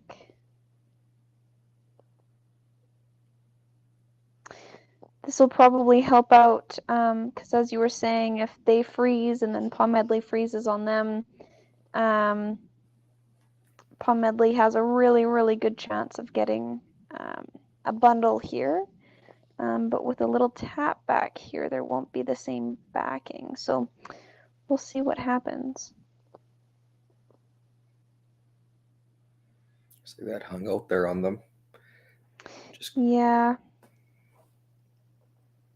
I think she tossed a little bit more than what they were wanting as well. Yeah. So that gives Pomedli a chance to draw one in there, top 4, behind that guard. Oh, timeout.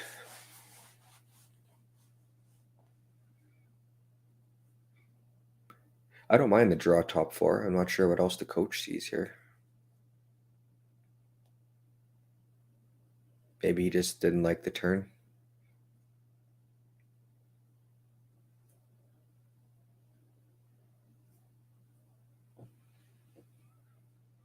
Not having hammer, it's definitely better to take this turn if you come up light or whatever, you're on the center line. cutting down the scoring area for Kleiter. Absolutely, and it also protects your stones there too. Yeah.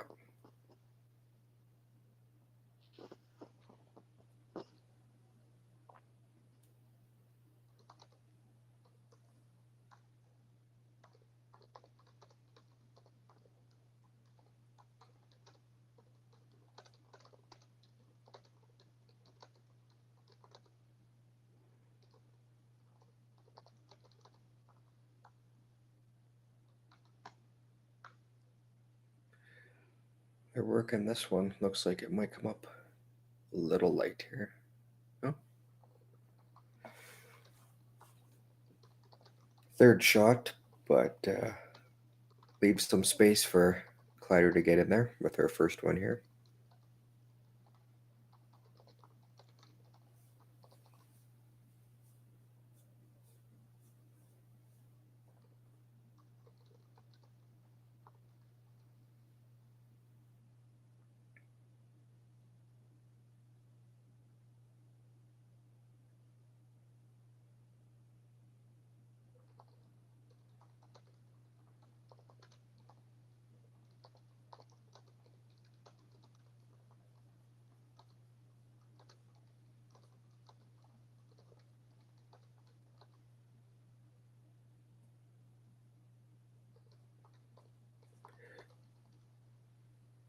Just playing the draw around, top 4.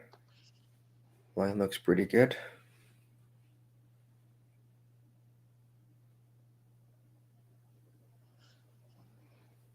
It's a great shot by Kleiter. Fantastic draw there.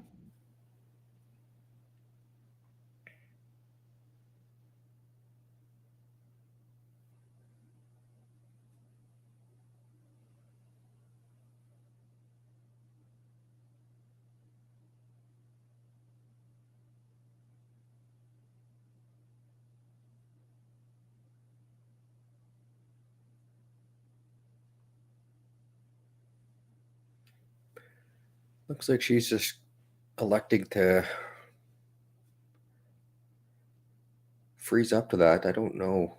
Can you get by with enough weight to tap it back? I'm not sure, but with that ice, I don't know. with that ice, looks like the freeze. I think maybe just trying to freeze up to it, making it tough to score a deuce. The guard is pretty high, so even if you freeze up to it or just tap it back slightly, the sweepers are working on it pretty good.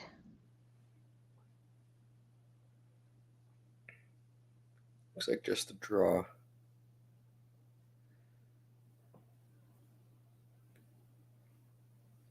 I mean, she could follow that down, just tap it back for 2. She just saw the path, and that's the side her draw was on too. Probably the easier of the shots. I'd agree. And you also have some backing there. Yeah.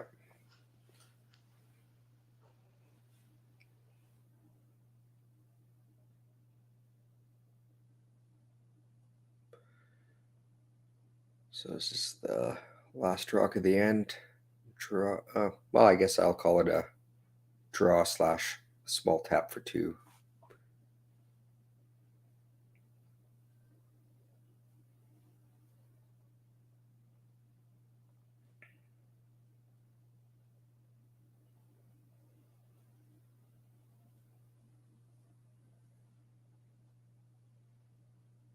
They're on it early.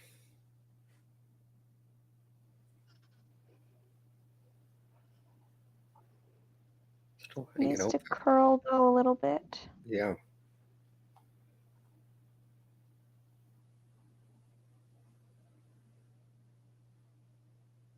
Oh, not enough. Not quite there. So just gets 1 and takes 5-4 lead after 8 ends of play.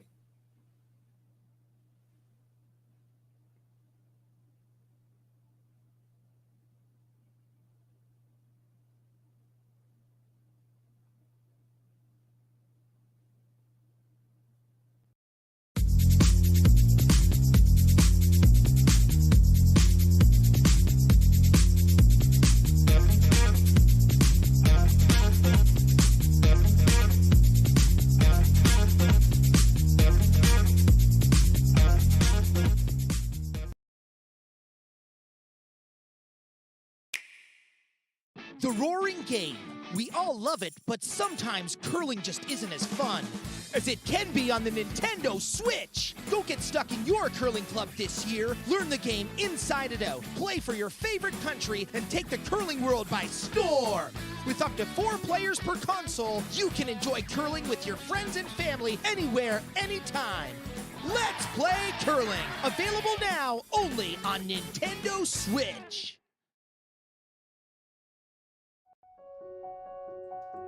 So the unique thing about Stringham is, although we've grown, we still maintain the small town law feel. And it's important to Stringham to go into those communities, to provide those high-level legal services to our community members, and to live in those communities, to support those communities, and to help those communities grow and thrive.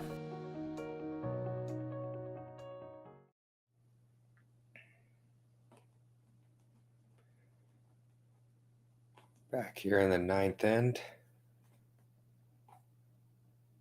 Kleiter up 5-4.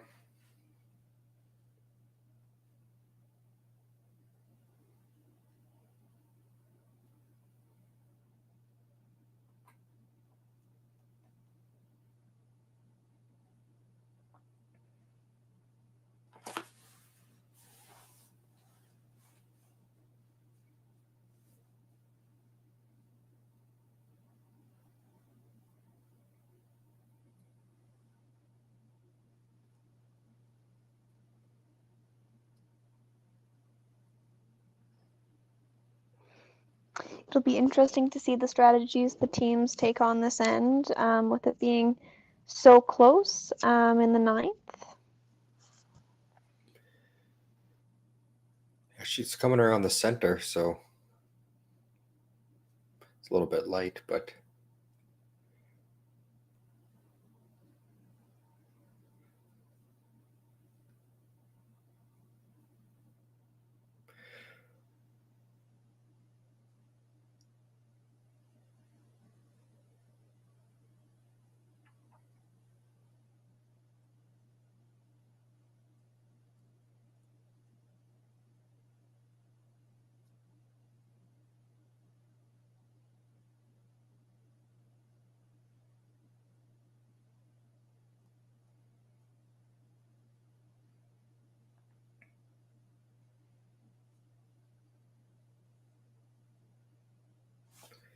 comes to rest at the back there.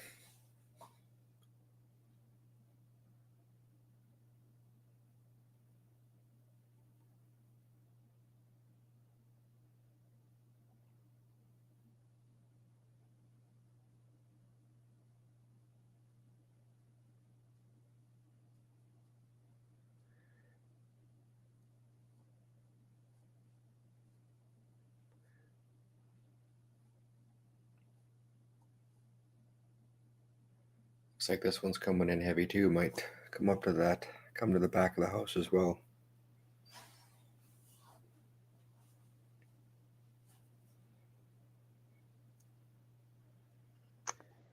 Yeah. I wonder if the ice is changing at all, or if there's just some overthrowing. Yeah, not too sure.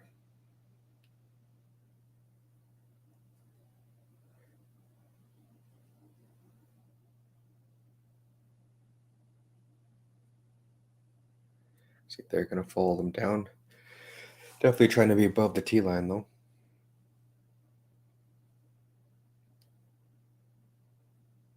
Kleiter's definitely going for the full-on steal here, or at least the force.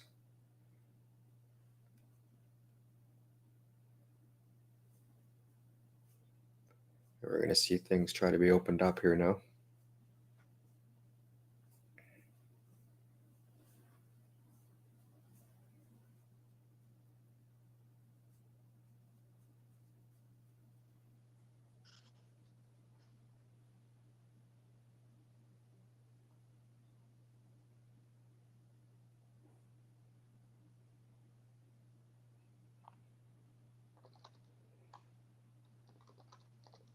Just misses that red one there, but gets rid of the one guard. So the here, Kleiter will probably replace that one with the tighter guard.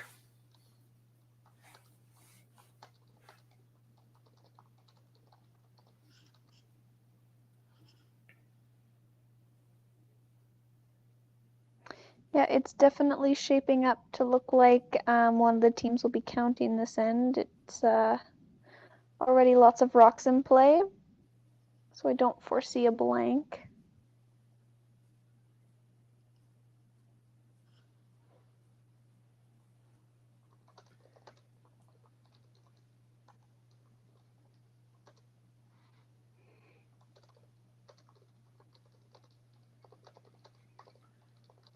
Good shot.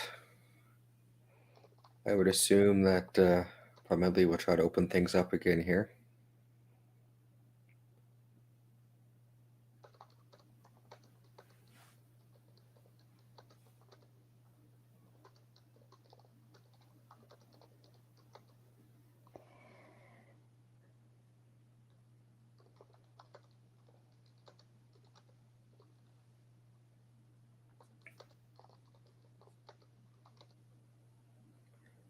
Well, just got a piece of that one. Almost angled it back onto that yellow in the rings, but missed that one, and Kleiter will replace that center guard.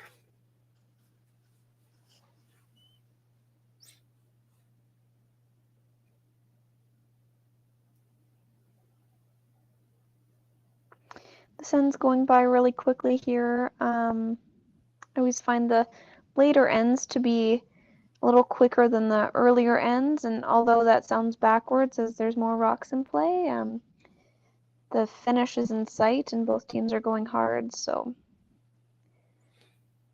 Yep.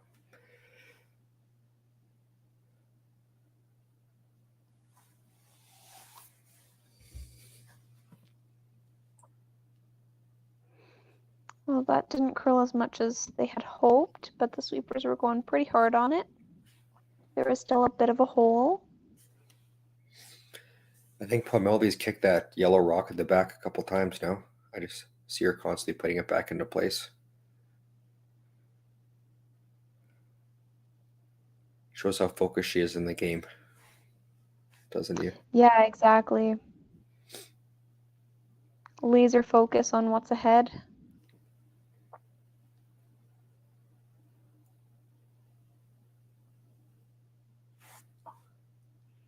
Gets rid of the one that was in the way. The winner of this game will go to the B qualifier, which is tomorrow at 10 a.m.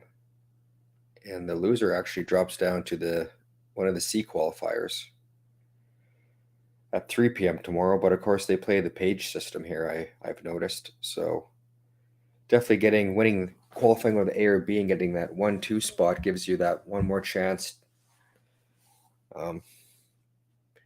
If you happen to not have a good game, your first one in the playoffs there.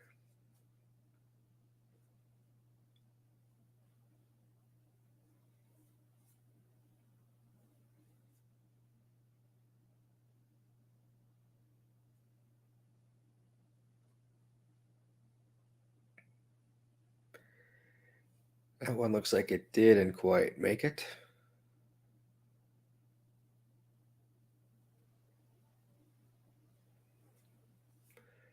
I was told by my kids if someone hogs a rock that I had to do a certain saying.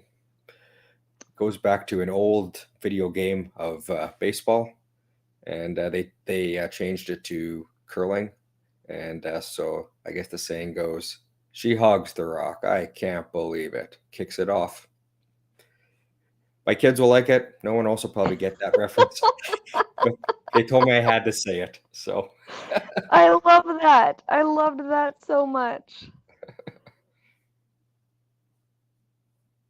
It's fun having those sports inside jokes. yes. I know after Chantel hogged that rock, she was probably thinking to herself, go to the penalty box, feel shame. Slap shot, that was our big thing whenever we would miss a shot in curling. We'd say, go to the penalty box, feel shame.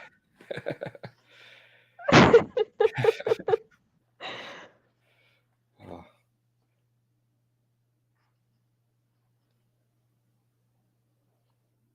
Well, everybody has been heavy all game on their draws, and I'm sure she was trying extremely hard to take some weight off to get a guard there, and sometimes you just take off a little bit too much.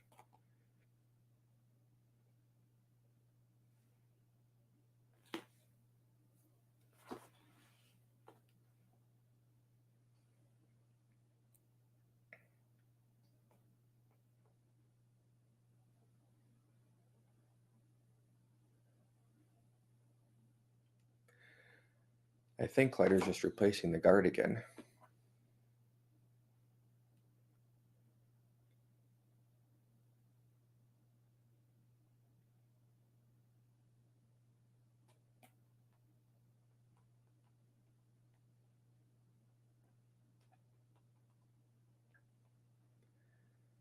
That one over curls a bit.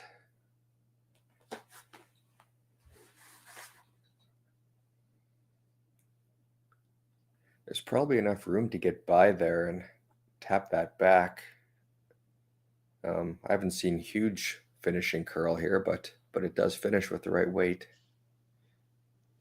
I would agree. I think they're thinking the same thing here. And if she gets by that back red, she probably will get a small inside roll here too.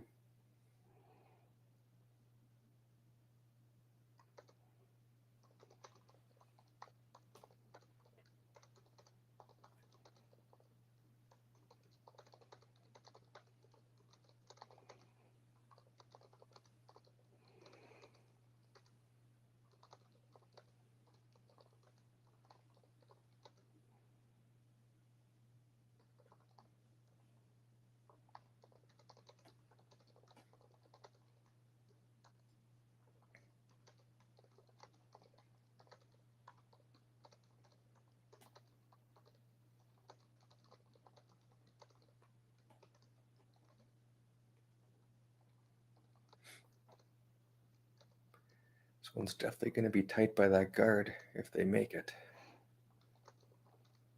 Oh, there they go. I think they can get the inside roll here. Nice shot. Fantastic. Jenna's really good at those clutch shots, and it shows in her confidence as she's going back. There's lots of self-efficacy, and it shows that these young teams just absolutely know what they're doing and how to do it and believe in their training. Yeah, exactly. Something I've noticed a lot of the junior teams do nowadays is all the high fives and positive talk, which is, let's just say, a lot better than what we used to do 20 years ago. So. Absolutely. Yeah.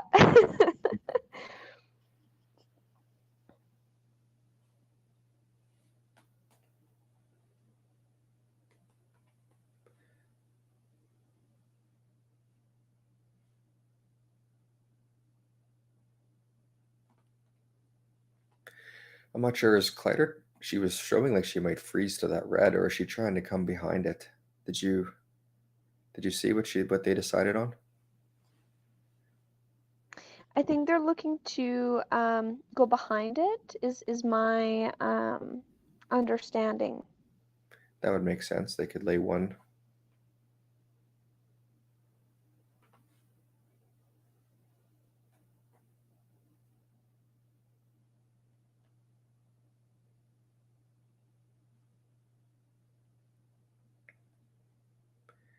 Definitely a pressure shot here.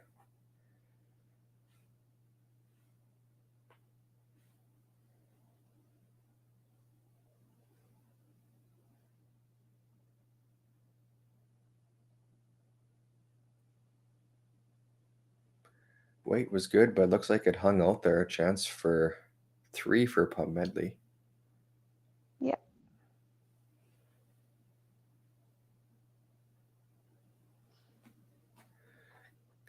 Those are such frustrating shots when you know you have the right weight, but they just don't come up enough, or when you know you have the right weight and they curl too much. Yep.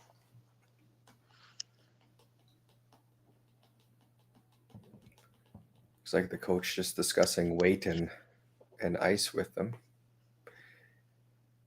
Just a nice quiet weight nose tap is all she needs here for her 3.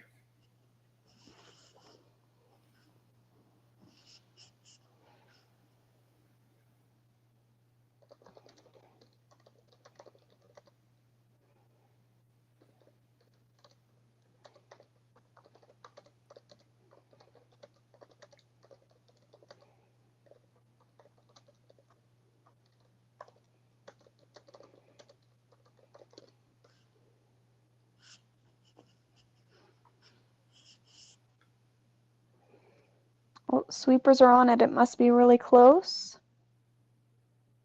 Now with just a clean. Starts to come a bit here at the end still. Looks like she has more weight than what they were expecting. Jams it on the And it'll back. just be for 2. But that'll give her the 1-point lead, coming home 6-5. Kleiter will have the hammer. Exciting finish coming up.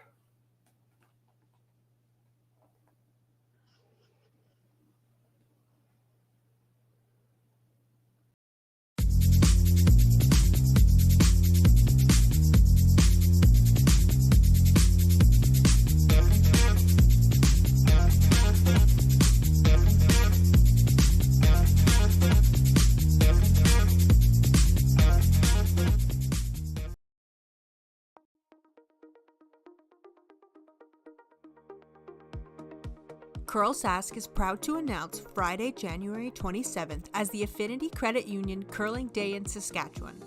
We reached out to Saskatchewan for help with creating a new t-shirt design for this special day. We received over 20 submissions from people all over the province. But there could only be one winner.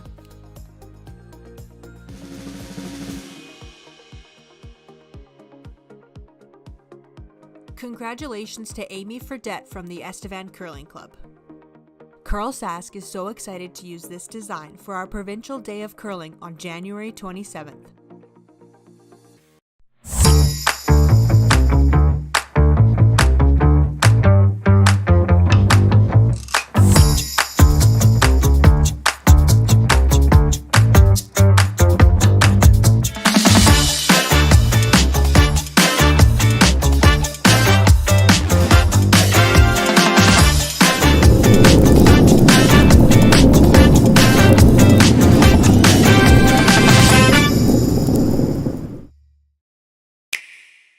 Sometimes curling just isn't as fun as it can be on the Nintendo Switch. With up to 4 players per console, you can enjoy curling with your friends and family anywhere, anytime. Let's play curling. Available now only on Nintendo Switch. Yeah, and they'll do great. Yeah. Great sweeping here. We're seeing some fantastic sweeping this evening from both teams, where the broom head is under, your head, and then going under your chest so that the most amount of pressure and weight can be put on the broom. Not an easy thing to do, and both of these teams do it extremely well. So.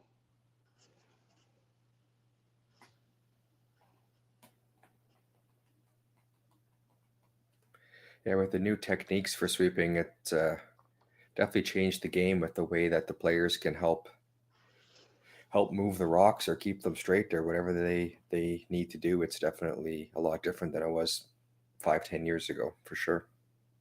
Absolutely, absolutely.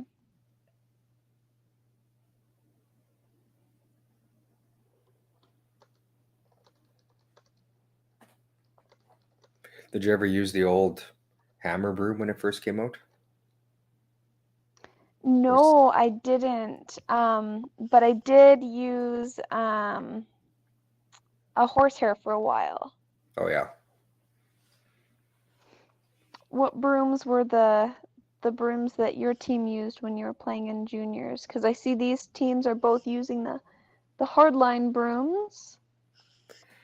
For the longest time, I had an 8-ender with the hog hair on it. Hair brooms, those were definitely a lot more common. I think hammers came out sometime when I was in junior curling, because I remember having one when I was a little bit older, maybe as a older teenager. But a lot of my career was I even stuck with the hog hair after I went back to a hog hair after I got rid of the hammer. So hair brooms were the broom that you could do things with before the technology came along with the new broom heads that they have nowadays, because you could scratch the ice with those old hair brooms. But I almost think that they outlawed them, if I'm correct. They And did, they yeah, did. And now everyone uses the same fabric on their heads. yeah, I know in my first years of juniors, we were able to use different types of heads, like the hardline with the insert or the Norwegian head with the ridges. But now everyone across the board uses the approved yellow heads, okay, and they don't make things curl as much as the others did. But they definitely provide uniformity in the sport. So, right, for sure. and I guess it's like anything. I know there was um, some upset curlers when they came out with those rules, but people brought it back to hockey and saying, there's rules for hockey sticks as to like Hmm. how much bend they can have and whatnot.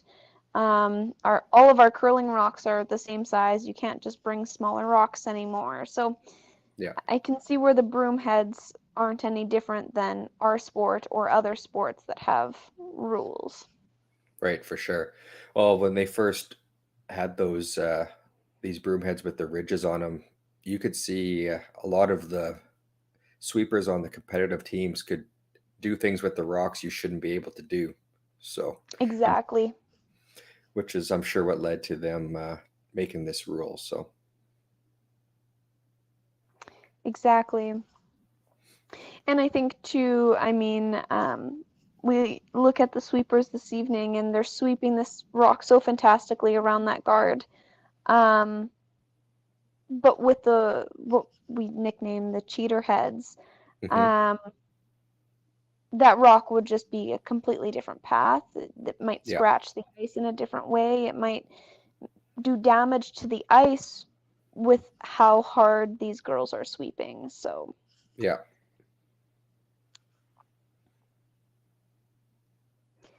looks like Kleiter's opting to come around. I'm not sure Dean likes that one though. He's getting ready to say something. He always waits till they have their final decision, so that's good. Oh, and here it comes.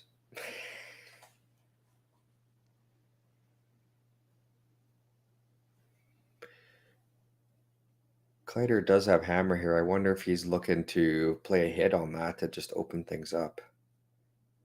If you hit the yellow on the nose, get rid of both the reds. Yeah. Lay two.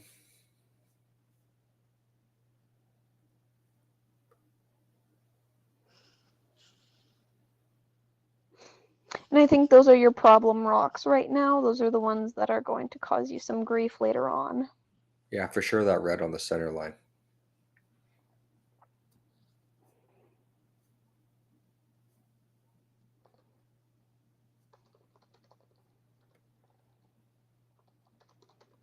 Looks like they're maybe just looking to angle that yellow onto the red. I don't know if they're...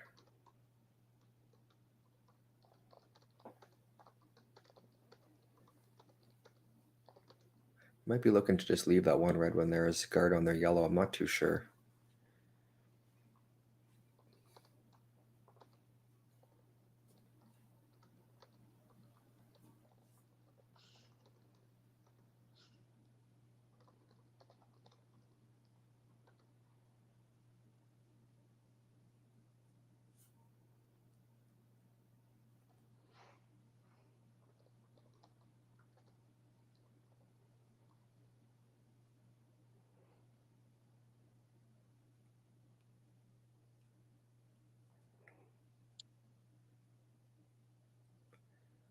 The second last rock here.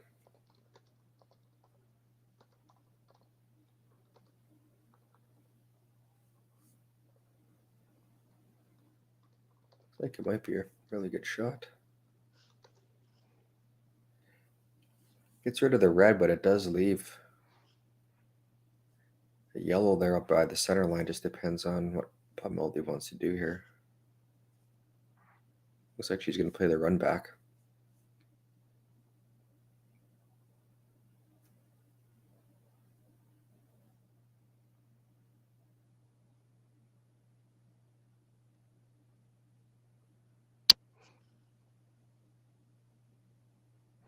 having left-handed curlers on your team always makes things look a little bit differently too, based on, you know, the shots, what you can see versus what they can see from each of the hacks. So sometimes it's quite the weapon to have a left-handed curler.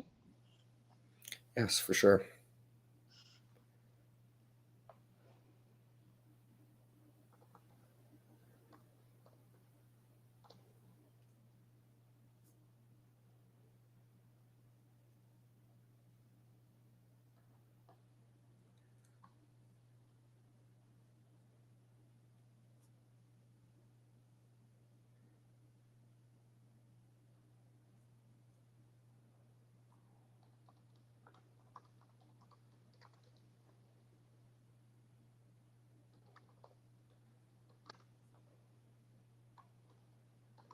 This one's coming in the house.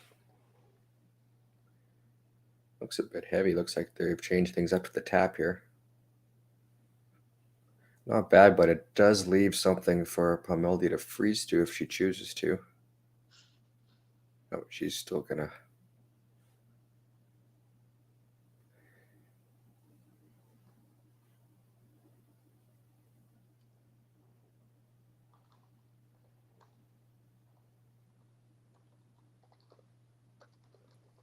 This is her third last rock. She has opted to play the draw.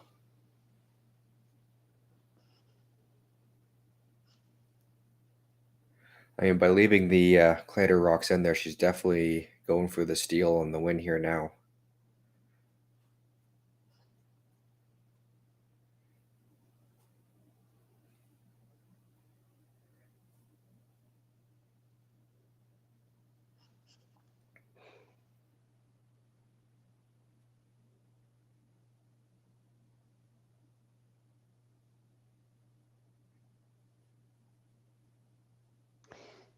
That rock's really curling in a way that, oh,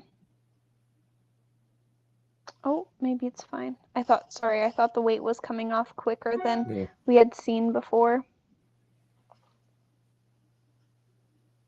Oh, ended up in a nice spot for her.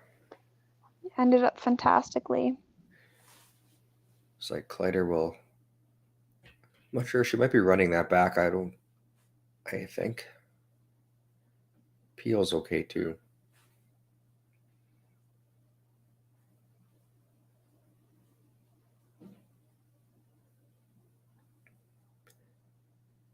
Looks like it'll be the peel.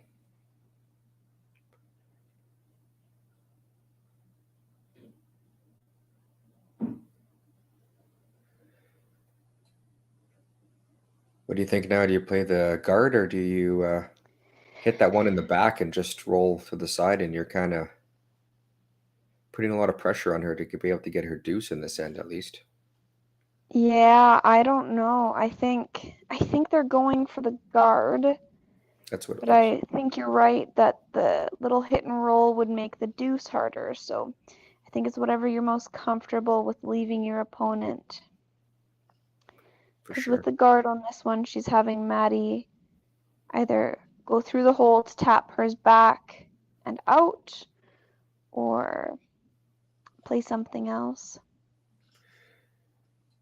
Yeah, if she gets a good guard here, it'd definitely leave a tough shot for Kleiter to deal with that red one, because she does have to move it if she even wants to get her one here.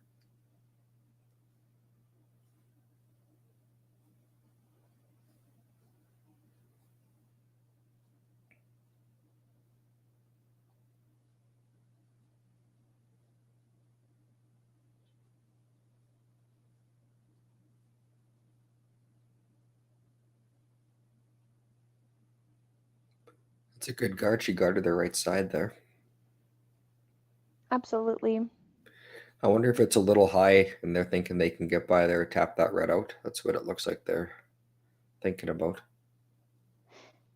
Yeah, I saw a signal for like a back line. Oh. But Jenna placed that guard almost perfectly. Yeah.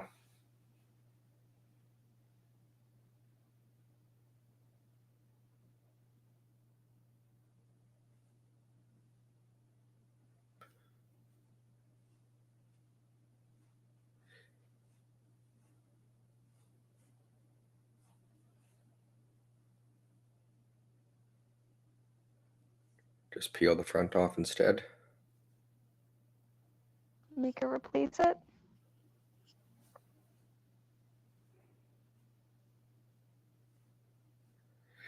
It's another good shot because at least if you don't make the soft weight shot, you're kind of leaving yourself in big trouble with your last one. But this one, you open it up, make her replace it, and if she doesn't do it, put it back in the perfect spot, you might have a shot for the win.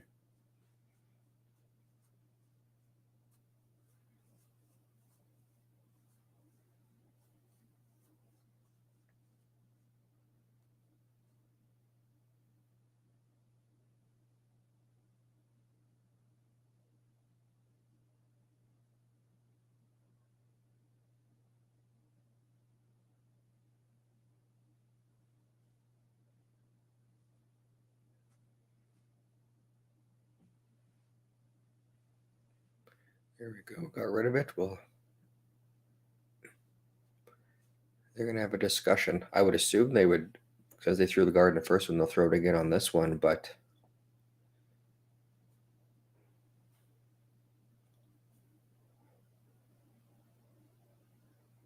And that's where having the coach on the ice is so fantastic. It's just that extra level of comfort and support to say, well, you just threw it, so you can throw it again, and or, you know what, although you just threw it, let's play something else. But it looks like they're going to throw it again.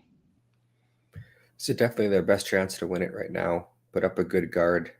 Very tough shot for Kleiter to even get her one to tie the game up.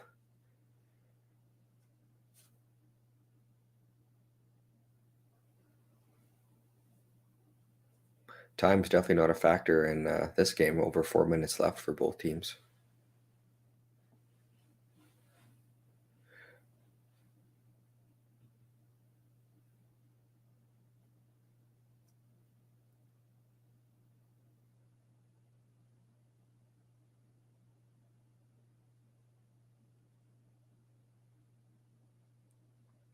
First signals are it might be a little bit heavy.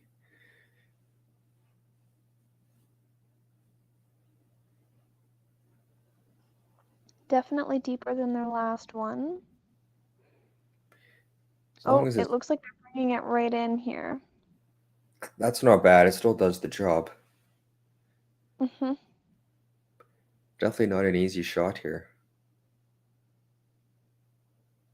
But it would be for two. Yeah, it is for 2. If you catch the yellow, it's for 1. Let's see what kind of weight she throws on it. Now by that ice, it looks like she's going to be throwing normal for sure.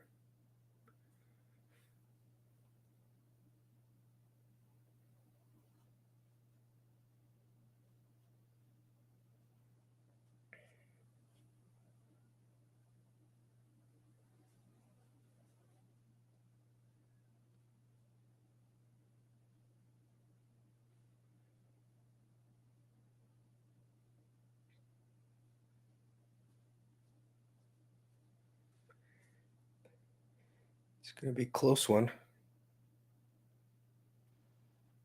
Wow. Great shot. Gets her deuce. Fantastic. Actually sticks around for 3. Yeah. That's make the final 8-6, as Vic Roeder would say.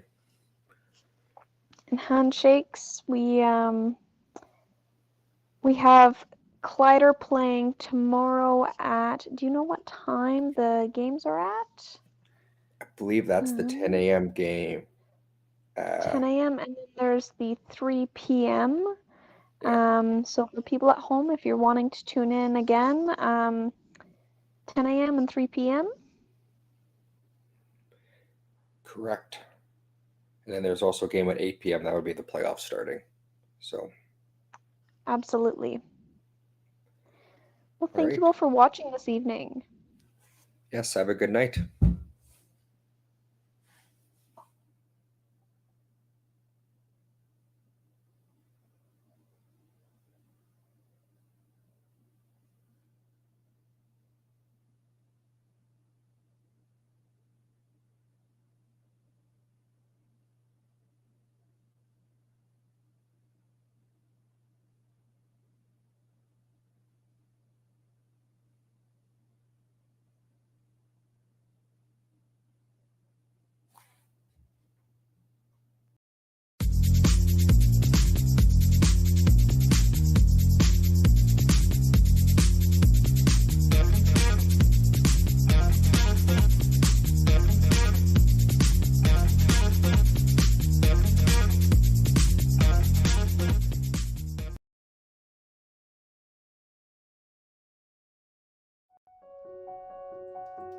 So the unique thing about Stringham is, although we've grown, we still maintain the small town law feel. And it's important to Stringham to go into those communities, to provide those high-level legal services to our community members, and to live in those communities, to support those communities, and to help those communities grow and thrive.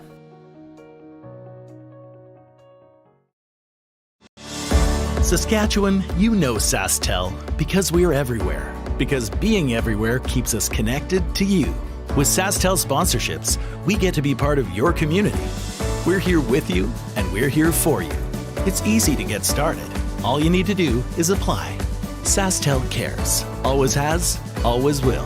To apply for sponsorship, visit sastel.com/sponsorships.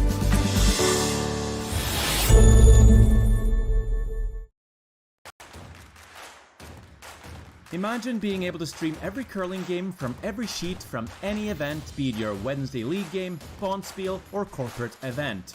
Curling Stadium offers an all-inclusive streaming solution featuring high-quality cameras, ease of use, great reliability, and minimal installation. Offering your sponsors customizable ad space on your streamed curling games and being able to sell video packages to your corporate events for increased revenue. With Curling Stadium, you can stream to any device, be it your mobile phone, tablet, or computer. Push the feed to your desired platform, be it Facebook, YouTube, or any other social media. Curling Stadium is simply the way forward. Where it's commonplace in other sports to televise every game, we want to do the same. Curling is a global sport, and it's time it gets the coverage it needs. Make your curling club the next Curling Stadium.